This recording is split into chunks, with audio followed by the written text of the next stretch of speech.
one become a Copa champion tonight? Are you ready? Combate global. Oh, what a punch. What an incredible fight. Can you believe what you just saw? We have a champion.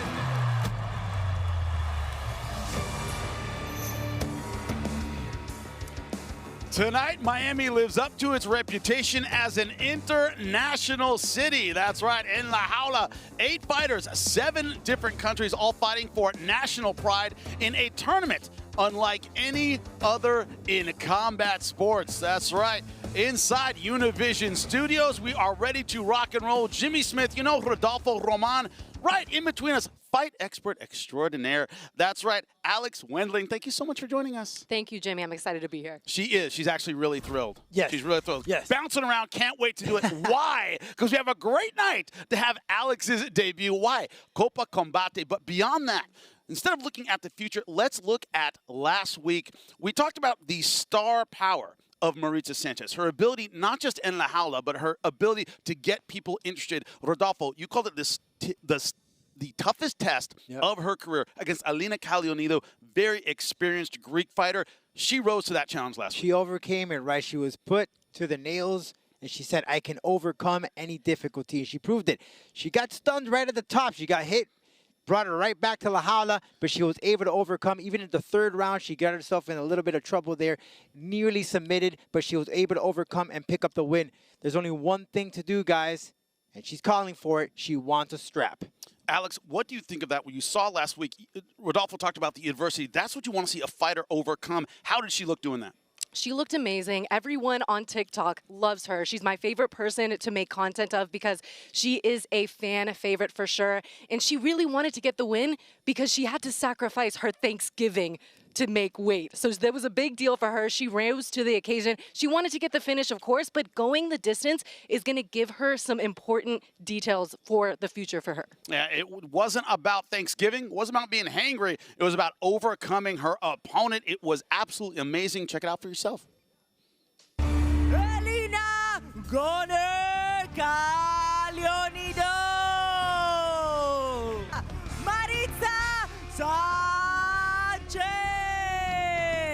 Calonido in the white and blue.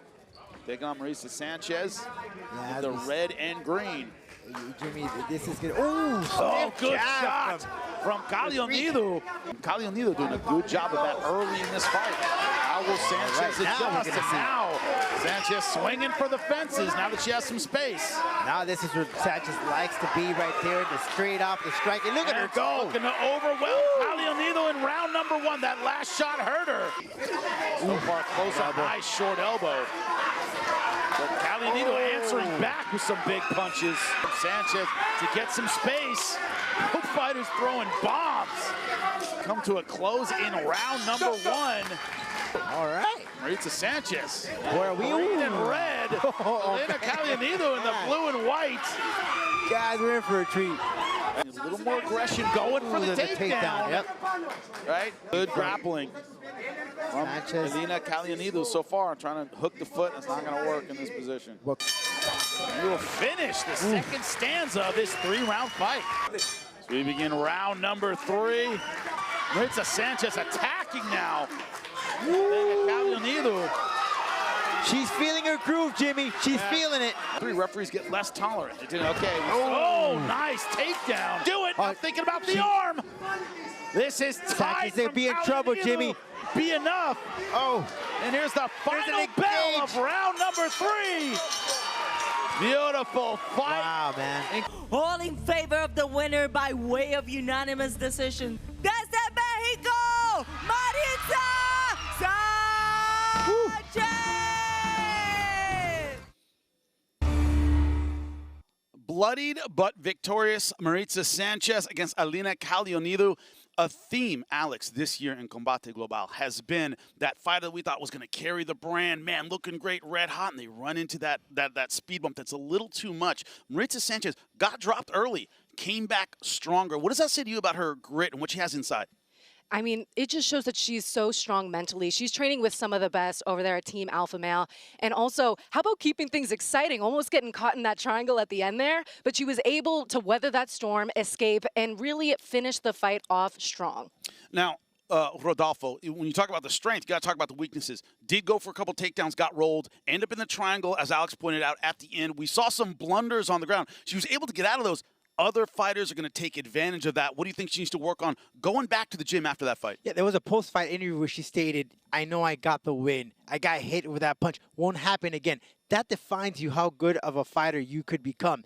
Absolutely. You talk about the ground game. There's no doubt some holes has to be fixed there. Getting out, the scramble was there, but she nearly got submitted. So making sure that the timing is right to get right back on her feet, which is her strength. That boxing, guys, I mean, is just sick from Mauricio. Once she goes, there's no way in stopping that girl. Let's talk a little bit about pacing. One thing you'd love to see. I'm suspicious, by the way, of quick finishers. I know we have some tonight, right? Maybe they win, maybe they don't. I'm suspicious of quick finishers. She started out, I want to say, slow boil and got better and stronger as the fight progressed. What does that say about her confidence?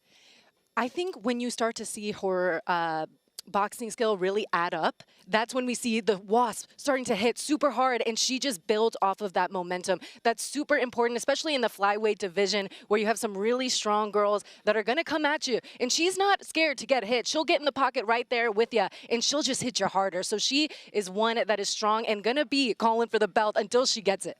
Mauricio Sanchez, of course, calling for the title. Great performance last week, but what happens? The bar just gets higher every single week here in La Jaula, here at Combate Global, the tournament, Copa Combate. It gets underway. We'll talk about it right after this.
Welcome back inside Univision Studios. That's right, you hear the beats of Los Knockouts getting us ready to go. They lay down the baseline. The fighters lay down the beatdowns behind us. Jimmy Smith alongside Alex Wendling and, of course, Rodolfo Roman. Copa Combate is on the line tonight. The opening round, nothing like that tournament format, right? The excitement of everything all at once. What are your thoughts on it? It's exciting to bring the original format of MMA back with 100K on the line. All right, this is exciting. It's something that the fighters deserve, and they're carrying that country pride behind them, which makes it that much more exciting. Yeah, Rodolfo, she nailed it right on the head, where it's not just you're fighting for $100,000. That's nice, but man, when we've seen country versus country here in Combate, it brings something out of the fighters. If you just go on her social media accounts, you could just see how much pride these people have on supporting their fighter. I mean, Chile is up there. We've seen so many great talent coming out of that country. Argentina, Nicaragua. You know, we're celebrating Nicaragua. We had Miss Universe. Now finally people get to know where this country's located in Central America. And maybe Chimi Morales might pull it up today, putting Nicaragua MMA on the map. So it's a great opportunity to get that bragging rights, right? That, hey, we're the next country to look out for when it comes to mixed martial arts. Rodolfo, you just said it. I was about to ask you about that. We did a show from Colombia a couple weeks ago, and Bogota, Colombia, great. The fighters that came out of the skills we saw, everybody wants to be on the map. That diffusion of talent, will that be on display in this tournament? It's going to be all for it all. Think about it. This is your chance, right, to represent your country, to show what you've been working on. It was Javier Reyes, Blair. He said, I did all of my fight camp in Colombia, and I did a great performance, which shows that I don't have to come to the United States. I don't have to go to Brazil. I got everything I need in my own home country of Colombia, which shows you if any of these guys were to win, Dominican Republic, right, Nicaragua, which are not known for being that it factor in MMA, it shows that anyone in any of these countries just building up, and we got great talent coming out of there, guys. Now, Alex, Campbell, El Jefe, Campbell McLaren always says, I want the soccer rivalries. I want them here, right now, in La Jaula. Is this like the World Cup tonight? It definitely is. I mean, especially with a star on the rise like Ramiro Jimenez representing Mexico and the rest of the lineup that we have going on. Chimi Morales, like you mentioned, he's a journeyman, but he is someone that wants to represent his country of Nicaragua, coming out of Managua as well. So it's going to be a big test tonight, but I can't wait to see who gets the victory. Well, we know the fighters. You need to get to know them. Check them out. Cuando me enteré que estaba dentro de la Copa, fueron muchas emociones porque en un momento lo soñé y ahora estoy acá. Para mí ganar la Copa significaría algo importante, un peldaño más en mi carrera, a lo que quiero lograr más adelante. Y me siento confiado quizás en mis capacidades y vamos a lograrlo. Para mí es un orgullo y un gran privilegio, la verdad, el poder estar representando a mi país en esta Copa, pues casi se le puede decir como un mundial, ¿no? Muy buena pregunta, ¿qué voy a hacer con los $100,000? Nada, yo creo que primero comprar algunos regalos para Navidad y invertir el dinero. He tenido varias lesiones durante estos años, a veces no se me considera como un buen peleador y creo que al momento de yo dar ese salto, de yo ganar la Copa, creo que será un reconocimiento para mí el haberla ganado. Una satisfacción personal. My first thoughts were just excitement. I was surprised that the tournament was already set, but it's a lot of money. It's life-changing, so that's why I took this opportunity short notice. Oh, that's going to help a lot. You know, I get to put some towards my house, put some towards finances, you know, try to use that money for something smart, my kids. Si gano esos $100,000, creo que lo primero sería irme de vacaciones con mi novia y después de eso ir a ver a mi familia que hace ya 2 años que no los veo. Y luego de todo eso ya armar cosas con ese dinero. Anteriormente solamente había peleado en México y a nivel latino. Para mí ganar la Copa sería instalarme y posicionarme ya en Estados Unidos como con un nombre, con una reputación y con un peso. Bueno, al ganar la Copa Combate, lo que voy a hacer yo es comprar mi departamento, poder terminar acá mis asuntos con mis papeles de mi residencia. Va a cambiar mi estatus económico muchísimo, ¿verdad? Ganar Copa Combate es algo para mí, es un logro muy importante en mi carrera deportiva y es un triunfo muy enorme para mi corazón. Y como siempre lo digo, toda gloria sea para Dios. It means a lot in the world to represent America in Copa. First thoughts was, let's go out there and get this money. Once I win the money, I plan on putting a down payment on a house for me and my wife and kid. Combateglobal is a very good promotion. It's very big, a lot of tough and challenging competitors, and it'll just prove the skill that I know that I have, and it'll just prove it on a bigger stage. Fue súper emocionante porque mi entrenador me llamó y me dijo, ¿estás sentado? Y le dije, sí, iba con mi primo, pensé que era una mala noticia, pero cuando me sorprendió con la noticia, mira, estamos en la Copa Combate, alegre. Ganar la Copa Combate significaría para mí, sería el primer dominicano en lograrlo y es un orgullo para mí sacar mi país hacia adelante. Y la verdad que ganar Copa Combate es un logro muy grande porque es algo que no es muy común. Obviamente lo primero que pensás es, 3 peleas en una noche va a ser duro, complicado, pero yo creo que estoy bien preparado para eso, así que si gano, obviamente los $100.000 me ayudarían muchísimo con mi carrera. Yo nunca salí de Argentina, nunca pude entrenar en otro lugar, siempre entrené en el mismo gimnasio ahí en Altagracia, que somos una ciudad muy chiquita, así que los 100.000 me ayudarían mucho a avanzar en mi carrera y poder mejorar. Cuando me enteré que estaba dentro de la Copa, mi pensamiento fue, lo voy a ganar. Si gano la Copa, lo que voy a hacer va a ser invertir en poner mi gimnasio en mi país y poner mi negocio para poder seguir creciendo en este deporte. Ganar, además de la Copa Combate, además del dinero, sería un espectáculo, más allá de la plata, tener la épica de haber peleado 3 veces en una noche y de haber ganado. Primero le di gracias a Dios cuando me enteré que estaba incluido en la Copa Combate para participar, ¿verdad? Por la oportunidad. Luego me sentí motivado, para mí es un placer estar aquí peleando en combate global y pues estoy listo. Si gano, pues haría con los $100.000, la verdad sería una gran bendición para toda mi familia, cambiaría la vida de toda mi familia. Pues ganar Copa Combate para mí es una gran motivación como peleador, ¿verdad? Es como para mi carrera, ¿verdad? Va a ser como para mi hoja de vida, ¿verdad? Es mi historia, así que pues la verdad sí sería una gran motivación y un gran logro para mí. 8 fighters looking to change their lives in La Jaula. Behind us, one of them, of course, representing the United States. He's young, he's brash, he's confident, and he also caught up with Rodolfo Roman earlier this evening. Alexander Shank, let's see what he had to say. Alexander Shank will be in Copa Combate representing the United States. He'll be carrying the red, white, and blue into La Jaula for that opportunity of course, country pride and $100,000. What you do when you got the phone call that you're notified you're being invited to Copa Combate?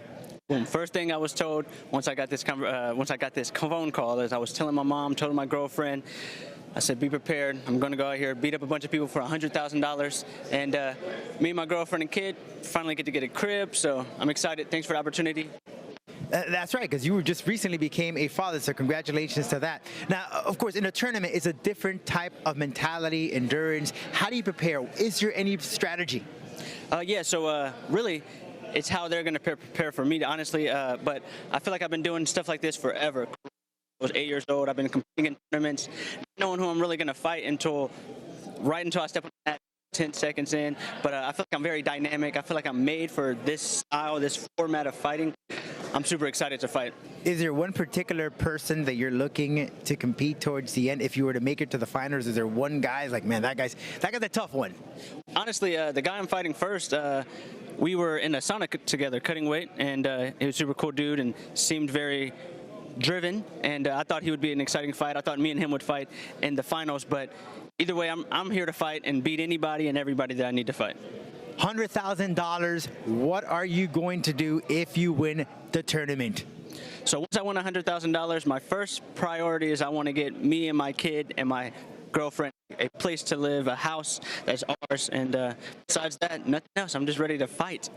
Speaking of which, did you speak to your significant other? What were some of the words to prepare you? Wish you luck? My girlfriend is probably the most confident, my biggest supporter that I have. She knew, she believed from as soon as I told her that I was winning the tournament, and once I told her how it was, she was even more excited for me. Alex, good luck tonight representing the United States. Alexander Shank in tonight's Copa Combate tournament. Oh, to be young again. You can feel the enthusiasm coming off of him, right? The excitement to get in there in La Jaula. Alex, I got to start with you. That hunger, but he seems so relaxed, like this is just another day at the office. How much do you think that helps him tonight? It helps him a lot. He has the greatest personality. He's calm, cool, and collected. For social media, I asked him if you had no words to express what your thoughts were when you were invited to this Copa Combate, he just goes, and he looks at me and is just like, this is the excitement on his face. He's managed by Anthony Pettis, so he knows how to sell himself, how to brand himself. Yeah, right? And so he is definitely one to keep your eye out, a dark horse in this tournament. Now, Alex, I got to introduce you to something that I love doing at the end of shows. And guess what? We get to do it at the beginning of the show. That is put my man Rodolfo on the spot. Why you have to do that to me again, Jimmy? Because you know it's coming. You see the bracket. I have to be neutral on this. You know, if you've been following me, you know who I'm rooting for, but I'm not going to say it. You're setting a bad example for Alex, okay? Here's the deal. You got 8 in front of you on paper right now. All right, who are you looking at? Look, statistically, if I was right now, right, if I was to bet right now, right, on paper, I'm going to have to go with Ramiro Jimenez and Jimmy Morales at the end. But this is Copa Combate. Don't take my word for it. Anything can happen. Any of these guys could be the underdog and win it. If you look at the history of Copa Combate, there's been an alternate that has taken the Copa Combate. So, literally, do not take my word for it. Just hang on to your seats. Now, aside from the way Rodolfo came back at me so harshly, Alex, what is your pick? In your own way, however you like it. I definitely think he has a great point when he talks about the alternate, because Shaheen Santana is now the tallest man in the division. He also has the longest reach as well. But my favorite is going to have to be Ramiro Jimenez. When I talked to him about his most proud fight, he said that it was his third fight because he went up against someone with much more experience. And that is going to show out tonight, because anyone that's doubting Ramiro is saying, oh, he only has 7 fights. Well, they're 7 wins. He is the undefeated fighter coming in with a lot of momentum behind him. So he's got to be my favorite to win this. And we have it all in the bracket. That's right. Youth, experience, momentum. But who comes away as number 1? That's right, we will find out tonight. So much more action to come here inside Univision Studios and La Jaula. They're getting prepped. They're getting prepped. They're getting ready. We'll see them when we come back. Welcome back inside Univision Studios. We are ready for the Copa Combate. Jimmy Smith, as always, as the crowd is filling in. Los knockouts are ready to go, and so are we. That's right, Jimmy Smith, as always, alongside Rodolfo Roman, this time joined by Alex Wendling, who has contributed so much tonight. Rodolfo, I know you came back to me a little bit for your choice. That's okay. Peace and love, Jimmy. Come on, we're in the holiday season. Copa Combate. Exactly. 100,000 racks on the line. Come on, dude. Okay, so, right. Well, a lot of people don't realize 2021, we had a Copa Combate, and the action was off the chain. The bar, very, very high. Let's check out what happened. Who will walk away with the biggest trophy in sports? Stay tuned, because tonight, more than ever, it's mucha más acción. La Copa Combate live tonight, and it starts now. I think we're going to see a ton of exciting fights tonight. We sure do. Hang on to your seats, ladies and gentlemen, and buckle up. This is a tournament featuring 8 countries.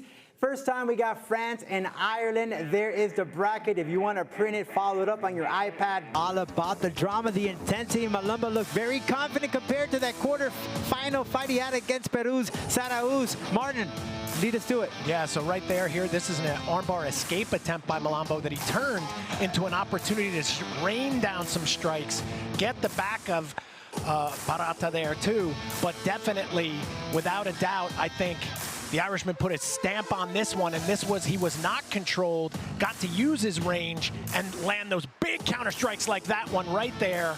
That, man, I think he just punched his ticket to the final. And now neither men held back. I think that was impressive. Leo's got nothing to be ashamed of there. They gave it all for that whole 5 minutes, and it was just fierce. Both men trading, but then you can see that Cordero started to overpower Leo. Leo on his heels, taking a lot of punishment, and then eventually, right here, boom, there it is, and it's lights out. And then Malambo had the advantage. Whoa, Malambo just took a shot right there. I don't know who's more hurt. Both guys stumbling. Oh, they're just laying it out. Whoa, Cordero stumbling now too. Malambo smells it. Cordero gets the takedown. Be in his eyes right there. It is where we're seeing it right there. But I'll tell you what, it is these last 20 seconds. Now Malambo could do something here and just posture up and start throwing. Your flags, wave them proudly. Both these men have represented their countries. Who's going to get it? Right. Whoa! Oh, the chills. Here we go. From Ireland, the Black Mamba. France and Lambo. Congratulations, Ireland. Now, beyond the fighters themselves who are going to fight tonight, what kind of fighter does well in a tournament? Alex, what do you look for in the ones that can move past the opening round? I definitely am looking for flashy strikers. I mean, a lot of people are going to be looking at this. They only have 1 round to work when it comes to the semifinals, 2 rounds in the quarterfinals. The first time we've switched up the rules for this Copa Combate, the quarterfinals are going to be 2 rounds. So if they can get out there, have strong striking, and finish the fight quick, save that energy for the semifinals, I think that's going to be key to their success. Rodolfo, what are your thoughts? Yeah, wild to think, right, that technically, if you go all the distance in every single round, you could fight 6 rounds. That's just crazy to think. But look, wrestlers, right? They get you down and they drain your energy and they play it safe. That's a very smart strategy, ladies and gentlemen. Another thing, when you look at the tournament grapplers, when you talk to the D1 guys, the Olympians, the guys who go on trials, they go, oh yeah, I'll do a tournament in a weekend, come back the next weekend, do another. I'll do 1,000 matches in a couple of years. So that grind of always going back to it, grapplers are more used to that. Sometimes in the tournament setting, they have the advantage. Well, it's not about the advantage we think. It's not about what's on paper.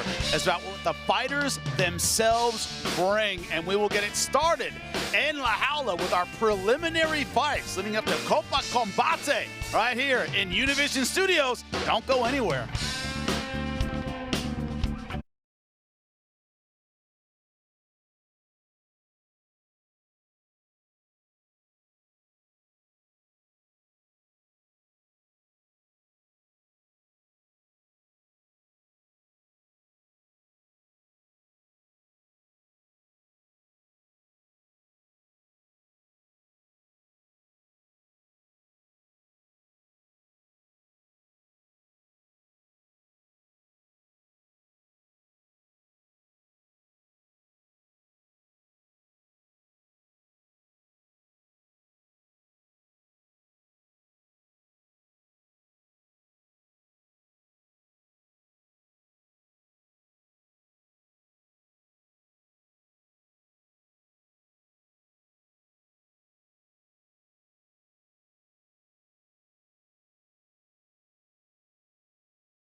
Are you ready?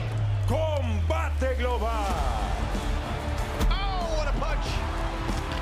What an incredible fight. Can you believe what you just saw? We have a champion.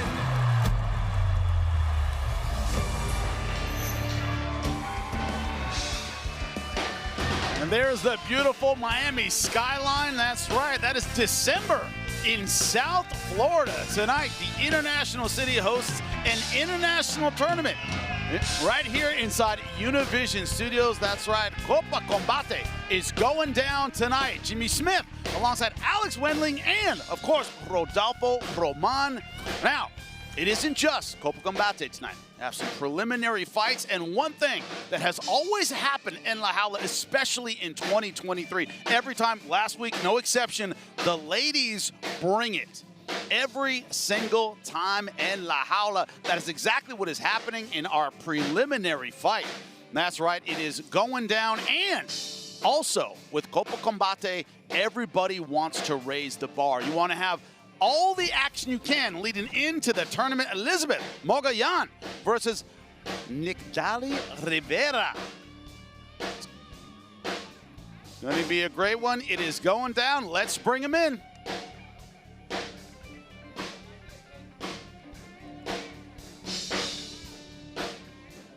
Entering the jaula, Elizabeth Mogollan.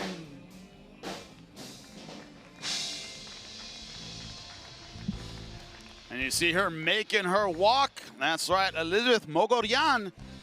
That's right. When she talks about her motivation to train, she started out by taking care of fighters in her chiropractic business. Now, I don't know why someone would try and put together my spine and then fight. I think you'd never want to fight again, but that's what she started. That's what got her into the sport. Ain't it crazy? And I just talked to her not long ago, and she said, look, I had to put that aside. I really want to concentrate on my MMA career.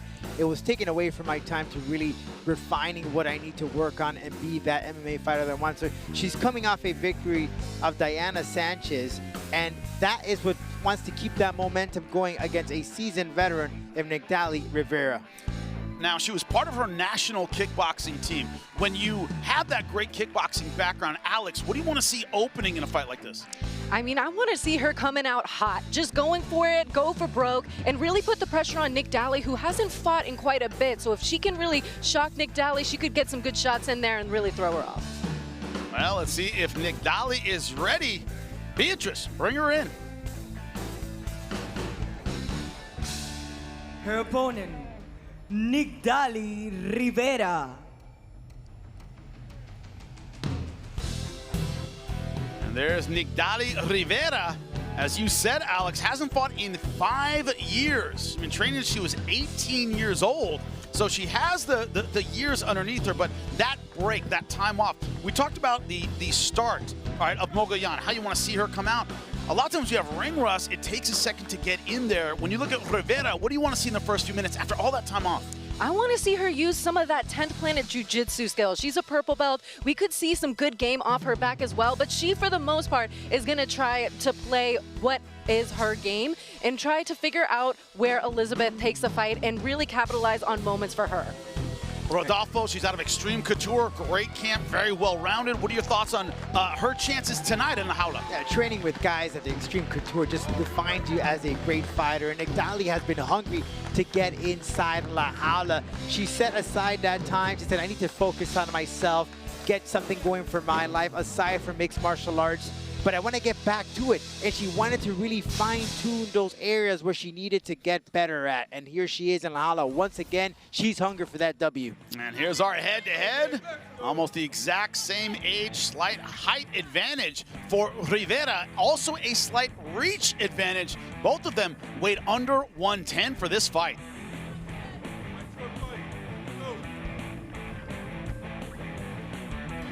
We are set, ready to go at 110 pounds. Beatrice, get us started. And we continue with much more action this bout. At a cash weight of 110 pounds, continuamos con mucha más acción este duelo. A un peso pactado de 110 libras, los jueces son the judges are Richard Green Sr., Richard Green Jr., and Lorenzo Toledo.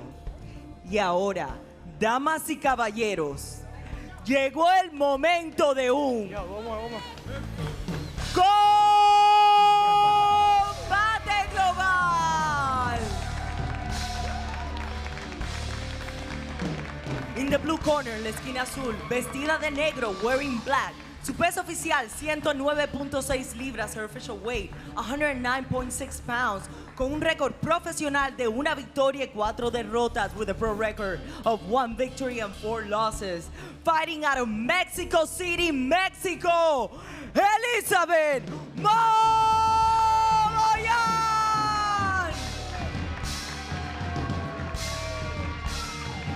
Her opponent on the red corner, su oponente en la esquina roja, wearing red, vestida de rojo. Su peso oficial, 109.8 libras. Her official weight, 109.8 pounds. Con un récord profesional de 9 victorias y 10 derrotas. With a pro record of 9 victories and 10 losses. De Chihuahua, Mexico, fighting out of Las Vegas, Nevada, Nick Daly Rivera.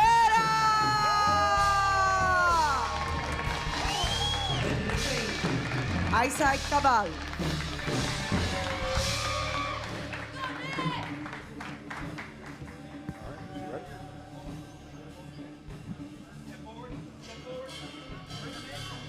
Fighters bring it in. Okay. We talked about the rules in the back. Do you have any questions? Obey my instructions. Touch gloves if you want. Good luck. After your opponent. Doors closed. Doors closed. And we are ready to get underway. Nigdali Rivera in the red, Elizabeth Mogollan in the black. Judge ready. Time ready. Fighter, you ready? Fighter, you ready? Fight. And here we go, round number 1. We talk about that 10th planet jiu-jitsu, guys. Nigdali definitely wants to display that here tonight. That's her bread and butter. And for Elizabeth, you know, she's coming off that victory. That momentum is there. She wants to keep at it, continue on getting other wins to really secure and notify herself that, hey, I belong in La Jaula. I am a mixed martial artist, and I'm evolving every single time. Yeah, Rivera putting a lot of physical pressure already. You said it, Alex. You know, how do you start? We've had a lot of time off. Rivera not waiting for the cobwebs, huh? Yeah, she's taking control of La Jaula, and really Elizabeth is having to fight her off with those kicks. But the distance management so far, I'm pretty impressed by. Mogollan in the black, kickboxing background, national team in Mexico. Rivera, we talked about the ground system, 10th planet. What does that mean? A lot of rubber guard, a lot of funk, a lot of unorthodox sweeps and positions. And definitely a style of jiu-jitsu that is meant for MMA. Everything, every type of controlled position, you want to also be able to get some hits in. So that's why the 10th planet system is so good. You spend all your time in no gi, even though the gi can help every now and then, I get it. But 10th planet jiu-jitsu really could come into play tonight. By the way, she looked right at the Carlson Gracie guy when she said that. She goes, you know, I understand the gi, it's a good thing. Making eye contact with me, all right, Carlson Gracie, I understand it. Anyway, right now Rivera taking the middle. Mogollan waiting for her opportunities on the outside. Yeah, very similar to her previous fights. Liz really likes to time her shots.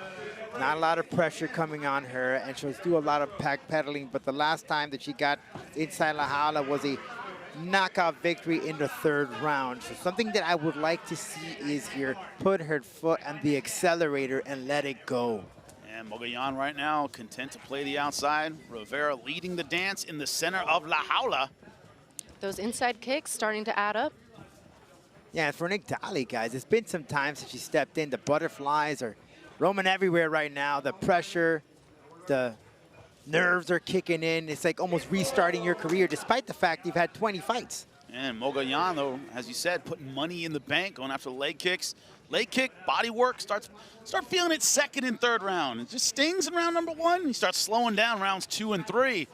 Right now, Mogollan confident, though, on the outside, good head movement. I'm sure Nigdali eats a lot of those kicks too, training at Extreme Couture. People do not take it easy there, her sparring partners, and they have a really great girls team. So she's training with some of the most elite females in the country, and she's really getting to showcase it now. Hopefully she can bring the pace up a little bit more. Yeah, it makes a difference with people that you train with, right? You are who you are depending on who you train with and hang around with. Misha Tates, right? All those type of girls that have been in the game for some time, they teach you those things. And Nigdali, there's no doubt, she comes in with all that knowledge in this fight. Say in MMA and combat sports, period. You never want to see something for the first time in the actual cage. You want to see it for the first time in training so you can react to a good left hook over the top. And that's the thing about Liz. Every time she exchanges and she'll feel and she'll get hit, she'll back away instead of letting them hands go. Sometimes you're going to get hit once or twice, but you got to let them go. And Nigdali Rivera talked about her ground skills, Alex. No attempt at a takedown. Seems comfortable to stand and strike. Yeah, I definitely think being the aggressor and really being able to put Elizabeth against the cage might be part of her strategy here. She's definitely letting it fly, and Elizabeth is able to get a nice punch right there. Starting to land, starting to fire it up. Yeah, look at that left hand hanging in there. Coming up on 1 minute left in round number 1. Nigdali Rivera in the red, Elizabeth Mogollan in the black. Kickboxer from Mexico on your left, grappler on your right. Nigdali Rivera, they're no specialists. You can see that both ladies know what they're doing. And we're starting to see a little bit of switch stances from Elizabeth. Tell me, Rodolfo, what is some of the openings you get when you have an orthodox going against someone with a switch stance? Yeah. That's the most confusing part of them all. And it's so hard when you train, Jim. You and I know that stuff. So it's just really a matter of adjusting and your footwork and following through and really not just take off course in your stance, right? Because it's a matter of just really keeping to your strategy, your technique, and follow through. And some good advice Dominic Cruz gave me one time. He said, when fighters switch stances, their defense goes out for a second. Yep. Yeah, they can attack from that side, but they can't defend from that side. When they switch, attack them immediately. Keep the physical pressure on them. And right now, so far, Rivera doing that with the physical pressure, but some good counter-punching. But she keeps backpedaling at the same time, guys. Interesting round number one. Both ladies firing to the bell to end round number one. Great stuff.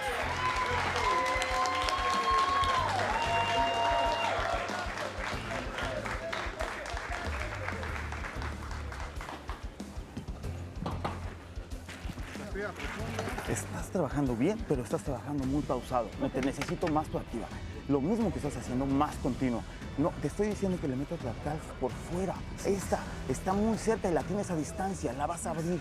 No, si la estás abriendo por dentro, por fuera es más fácil, ¿sí? Limpiámela más, ella va a venir, crúzala y jale ese 45 con el gancho. Master. Beautiful. If she starts throwing and you want to, body lock her, either day.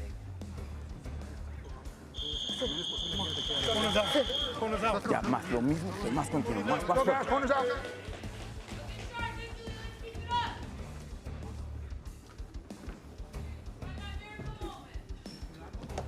Door closed. Door closed. Second round. Fighter ready?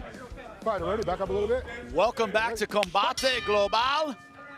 It is Nigdali Rivera in the red on your right versus Elizabeth Mogollan in the black on your left, 110 pounds. Great round number one. Mogollan landing some good strikes, some good counters, but backpedaling a lot. To your point, Rodolfo, we have open scoring. We will know the scores in a minute. Where are you leaning right now? And in between rounds, Mogollan's corner, you're working too slow here. You have to be more offensive. You have to let them go. And that's something that she needs to do. She needs to put pace. Nigdali's doing everything she needs to do to win this fight. Haven't seen any of that groundwork, but she feels very confident in the striking. Yeah, Nick Dali's corner says if she gets too close to you, body lock and take her down. So we will hopefully see some of that ground game from her. But as of right now, we're getting a Mexican classic, both trying to walk each other down and see what they can do on the feet. And let me tell you, Jimmy, you and I know this. When you fight an opponent, right, that you're coming to the dance and you're ready to party and you're not giving anything, it's really frustrating. Yeah. It's very, very true. And what Rivera has done so well throughout this fight is she's controlled the real estate, right? She's made Mogollan fight in a small jaula, right? Fighting with just the edge, and that's affected a little bit of her footwork in this fight. In opposite stances as they have been throughout this fight. A lot of stance switches from both of these ladies. We just saw one right there. Yeah, you can see though, Nick Dali, she's trying to find that opening to take her down. She's finding the right moment, that right timing.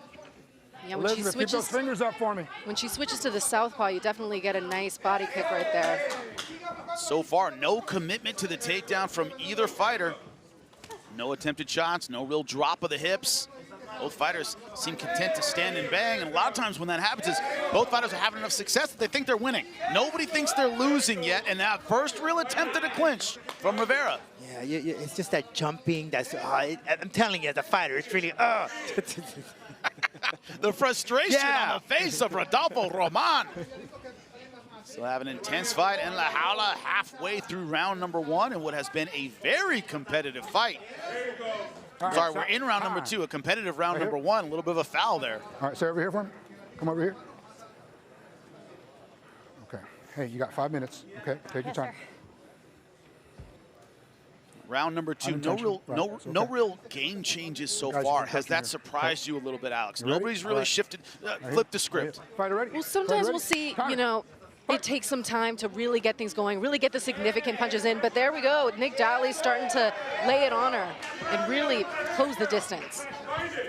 Mogollan, of course, on the national team of kickboxing in Mexico, confident with her striking, but hasn't been able to really back Rivera up. Hasn't landed that big shot to let her know that she's the superior kickboxer. Both have landed good punches. No one's been staggered. No one's really been backed up by one single shot. Dali, that you can see she's trying to work several levels of the body from the top to the bottom with that jab. And, you know, Nigdali, she's doing a good job at attacking those legs every time she switches, which is great. You know, you got 2 legs, right? And when you're that type of fighter that switches stance, just really throws you off course. Still finding success with that left hook. Right hand right behind it for Rivera. What's interesting is, guys, that when there's exchange, none of them pull the trigger on trying to take the fight to the ground. And the holes are there, right? The openings and the opportunities are there. Both fighters just letting it fly on the feet. Combination after combination. Fans here at Univision Studios getting their money's worth from this one. And Nigdali hasn't fought in 5 years. It seems like she's just having too much fun on the feet right now. Yeah, she seems to be enjoying it. To your point, you wondered if she would get this in her wheelhouse on the ground. Hasn't had any impetus to really do that yet. Content to stand and bang. That 5-year layoff, too, it just makes you appreciate more, right, of what you've missed and what you love. Changes everything. And honestly, it's really important for some of these fighters to brand themselves as an exciting fighter, and sometimes you don't get that credit when, you know, the jiu-jitsu fans aren't out there watching you. So if she's willing to make it work on the feet, hey, hats off to her. She's doing it so far. We talked about her 10th planet credentials. None of that ground. Nice. There we go. Right hand over the top for Nigdali Rivera. The kickboxer, Elizabeth Mogollan, taken back a little bit. Maybe she was expecting a different kind of fight tonight. Nigdali's not holding back. She got the memo, mucho más acción. She's fighting like she belongs in combate. Keeping those fists going, aggressive from the outset, nothing different with 10 seconds left to go in round number 2. No surprise, they are banging to the bell.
Welcome back to round number 3. Elizabeth Mogollan versus Nigdali Rivera. Rivera in the red, Mogollan in the black. In between rounds, Rivera's corner told her they gave your opponent round number 1. She seemed surprised, they seemed surprised, but a little bit dejected. Breathing very heavily in between rounds for Rivera. What are your thoughts on it, Alex?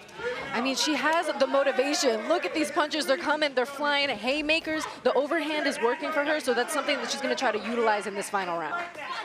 It can be so disheartening, Rodolfo, when you hear, like, I thought I won round number 1, and no, you didn't. We have open scoring here, so they know she's got to be thinking, what else do I need to do? And that's her husband, right? I mean, this young lady breathes, eats MMA.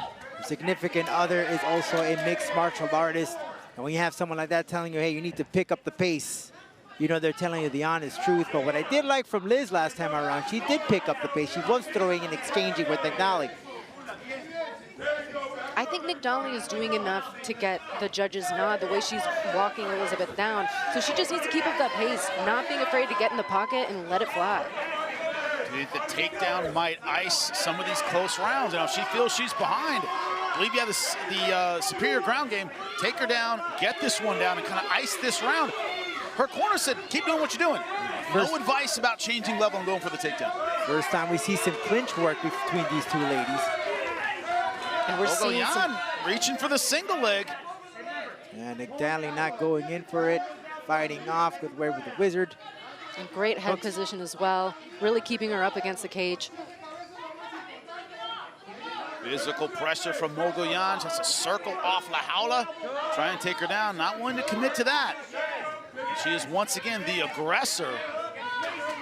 That's the good news, is she's keeping Rivera up against La Jaula. Rivera able to circle out. And for Liz, that was a good strategy because you do end up stopping that pace of Nigdali. And now this is where Nigdali wants to fight, where she's able to throw them hands and exchange. What a reversal. We thought going in that Mogollan, the kickboxer, would be dominant on the feet. Rivera would look for the takedown. It's been Rivera comfortable to box, especially with that right hand over the top. Only takedown attempt was from Mogollan. I don't know about you guys, but Nigdali came here to win, and so far she's doing what she needs to do. She's hungry. Halfway through round number 3, we know her opponent, Elizabeth Mogollan, got round number 1. We do not know about round number 2 yet. This is all up in the air. And Nigdali's still walking her down, but in those moments, she's sometimes letting her guard down. So I'm wondering, is Elizabeth going to capitalize on some of those holes she's opening? Right, that is a little bit of the fatigue, guys. But hey, give her credit, right? She's been out for 5 years. Exactly. Fantastic job.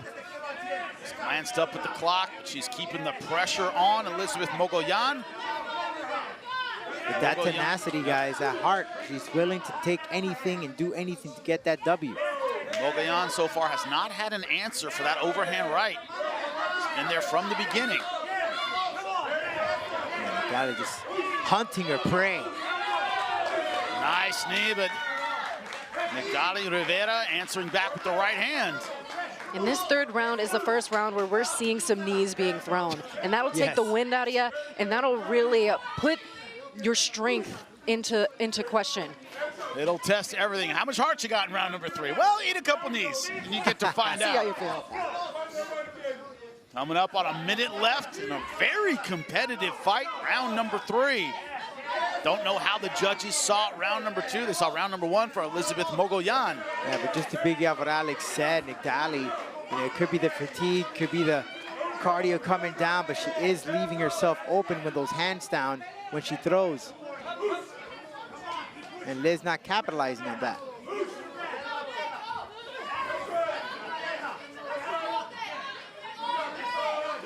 That jab, man, it's been very effective for Nigdali. Yeah, it really reminds me of a special someone, Juliana Pena, when she was walking down Amanda Nunes and shoving that down the clown's mouth. Constant attack with that lead hand, yep. Nice right hand afterward. Ooh, she's trying to finish strong, under 30 seconds left to go in round number 3. Jabs from Mogollan, but Rodolfo, you called it in the beginning. A little too much backpedaling. She's counterfighting well, but moving back at the same time. How will the judges see it? Who will put their stamp on this third and final round? You heard the 10-second clapper? To the bell. Wow, there we go. What a fight between these two ladies at 110 pounds. One question left. Who did the judges give it to? We'll answer that question when we come back.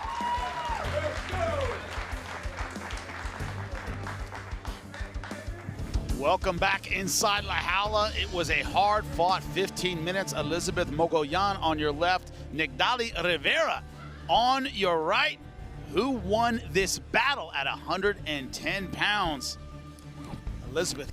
Después de 3 vueltas de mucha más acción, esta es la decisión oficial. After 3 rounds of much more action, this is the final decision.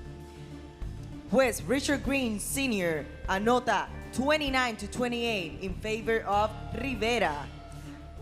Green Jr. anota 30-27. And Lorenzo Toledo 29-28.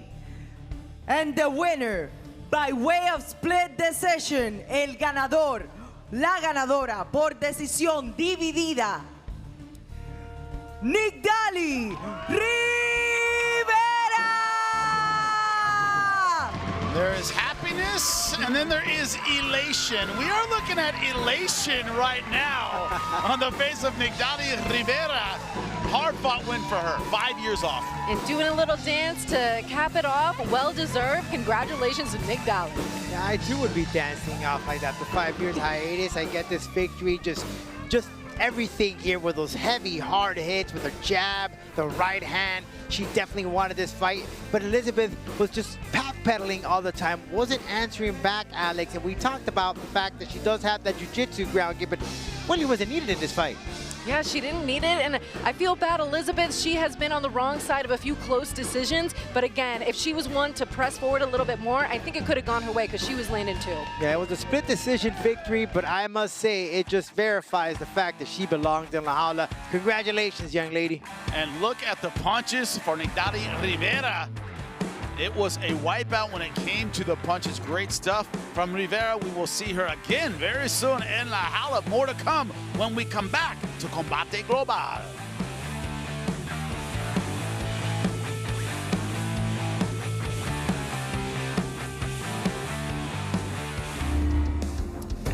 Get used to it tonight. There's not going to be any break in the action. That's right. Ryan Ocasio versus Santiago Monreal. The standout wrestler and the excellent striker. Bring them in, Omar. We're ready to go. Ryan Ocasio!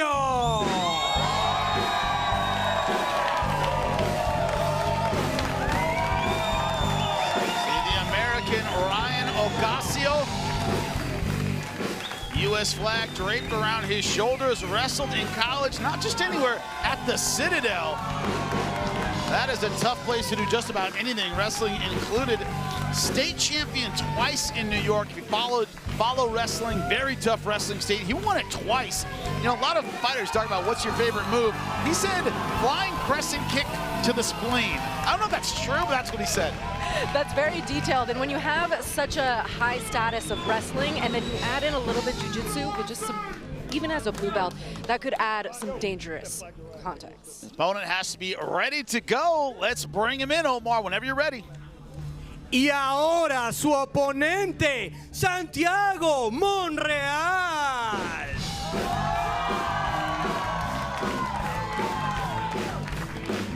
Santiago Monreal trains out of Mexicali, Mexico. Level up strength and conditioning. This was a guy with an extensive amateur career. He won 3 titles, 3 different amateur promotions, blue belt in jiu-jitsu, but really talks about his striking ability, what he can do on the feet. Rodolfo, so many fighters out of Mexico. Now, used to be boxing country, great kickboxers, really well-rounded mixed martial artists now coming out of Mexico. This dude, keep an eye, he's so quick, he's so fast. But that takedown defense is what I'm gonna be the key here to stop Ocasio. But just great striking, precise timing is on point, and really a pressured fighter. He's had several fights in a Combate Global, so he's very familiar with La Jaula. Looking forward to seeing this young man in action again. Well, let's look at the physical differences. Same height, both guys 5'5", 22 years old for Ryan Ocasio. 8 years older is Santiago Monreal. Equal reach advantage. What do they do in La Jaula?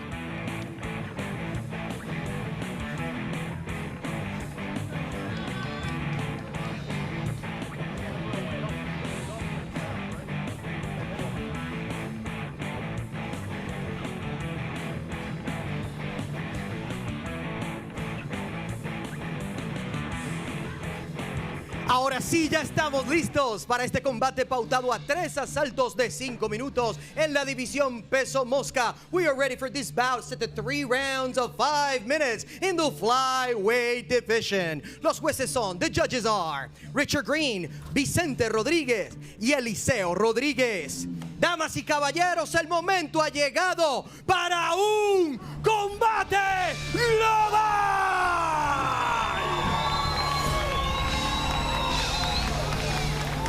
Presentando en la esquina azul, introducing in the blue corner. Sube a la jaula con un récord invicto de 3 victorias. He stepped into the cage with a record undefeated of 3 victories. Wearing blue and white, vistiendo azul y blanco. Registró un peso oficial de 125.8 libras. He registered at a weight of 125.8 pounds. De Sunrise, Florida, Ryan Ocasio. Y ahora, su oponente en la esquina roja. Now introducing the red corner. Sube a la jaula con 6 victorias, 4 derrotas. He steps into la jaula with 6 victories, 4 losses. Vistiendo rojo, he's wearing red. Pesó oficialmente 126 libras. He registered at a weight of 126 pounds. De Mexicali, México, Santiago, Monreal.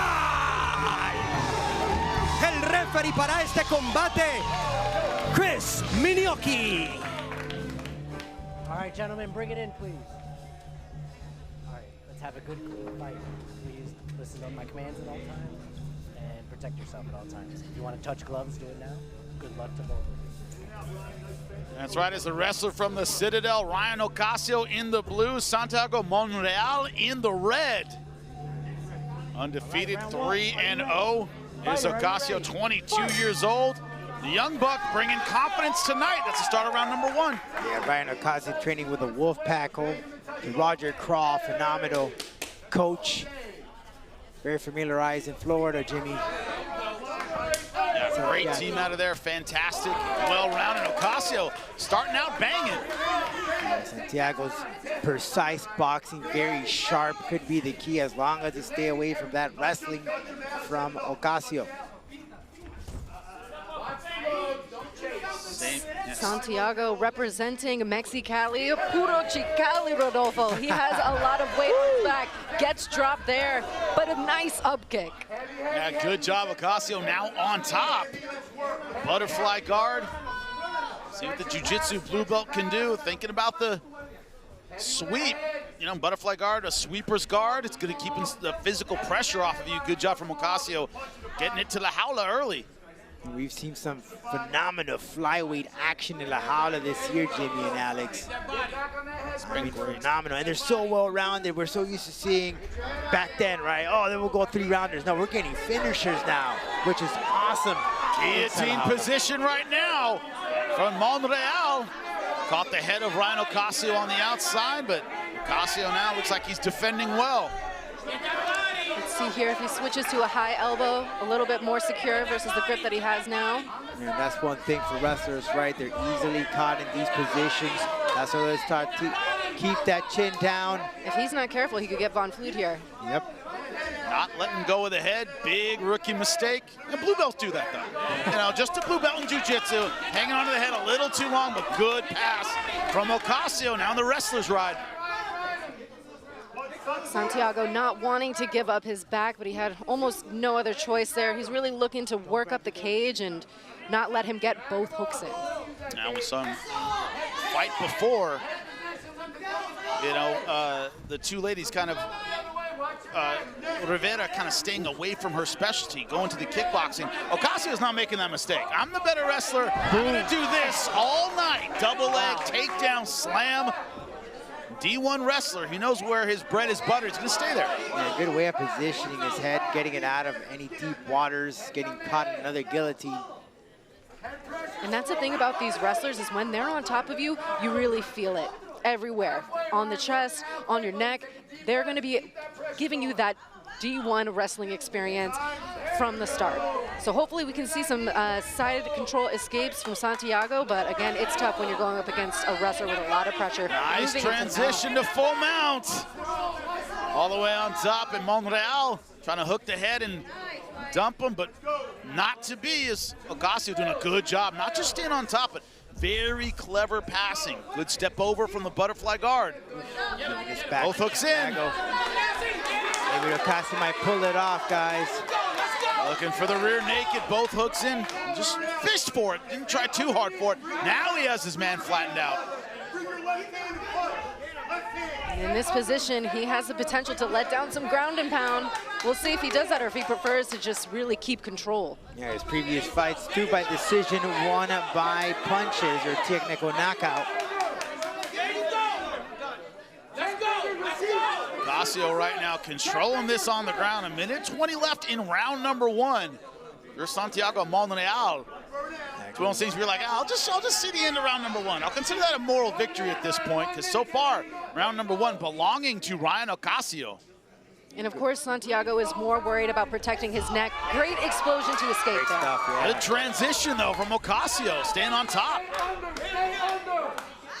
Ocasio's not letting go. When you get those wrestlers, as Alex stated, there's just no way of getting out of them. They will drain you. Now on top, Santiago Monreal. 45 seconds left to go in round number 1. Ocasio on his back for the first time. Can see that hip mobility there, trying to work up his back. We'll see if he'll be able to get anything here off of his back.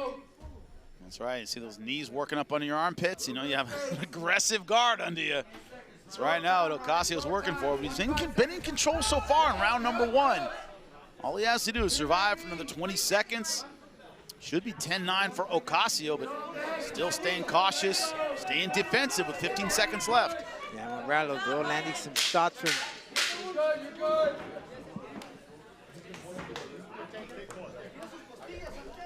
Good physical pressure to the end for Monreal.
Couple deep breaths. Give me another one. And one more. How'd you wind up on and the a bottom bonus. there? How'd you wind up on the bottom there? Got a little high. Yeah, you got a little bit high. Don't get high. Take your time. How you feel? Fresh all day? Beat him up straight. Give me another deep breath. Listen to one me. more. Now listen. Listen. and high lows there. Relax yourself and high lows there all fucking day. You hear me? That's it. Just relax with it and bring the right hand sharp. And just relax that right hand. Come with that angle. You're hitting with everything, dude. Right. Just on the ground, control position first. Right. Don't get high in the back. Okay. Beautiful job. Same thing. Right back to and then touch him up and down. Let's go. Right back to it.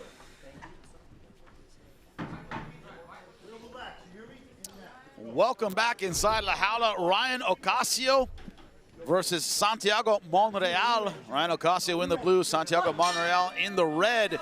You know it's going well, Rodolfo, when your corner in between rounds says, keep doing what you're doing. That was Ryan Ocasio's advice in the corner that he got from his corner man. You can't go wrong when Roger Craw is telling you congratulations, right? And I mean, that's a man who taught some of the best in this sport of mixed martial arts. But that, kid looks phenomenal right now, guys. And he's just bringing beautiful just takedown from Ocasio. Right around the guard, landing inside control. There's an expression about not counting chickens until they're hatched, right? So Ocasio has to keep, mentally strong. 22 years old, you can get ahead of yourself a little bit. 100%. And I mean, the way he's dominantly able to get these takedowns is so impressive. He must be feeling pretty good on top here.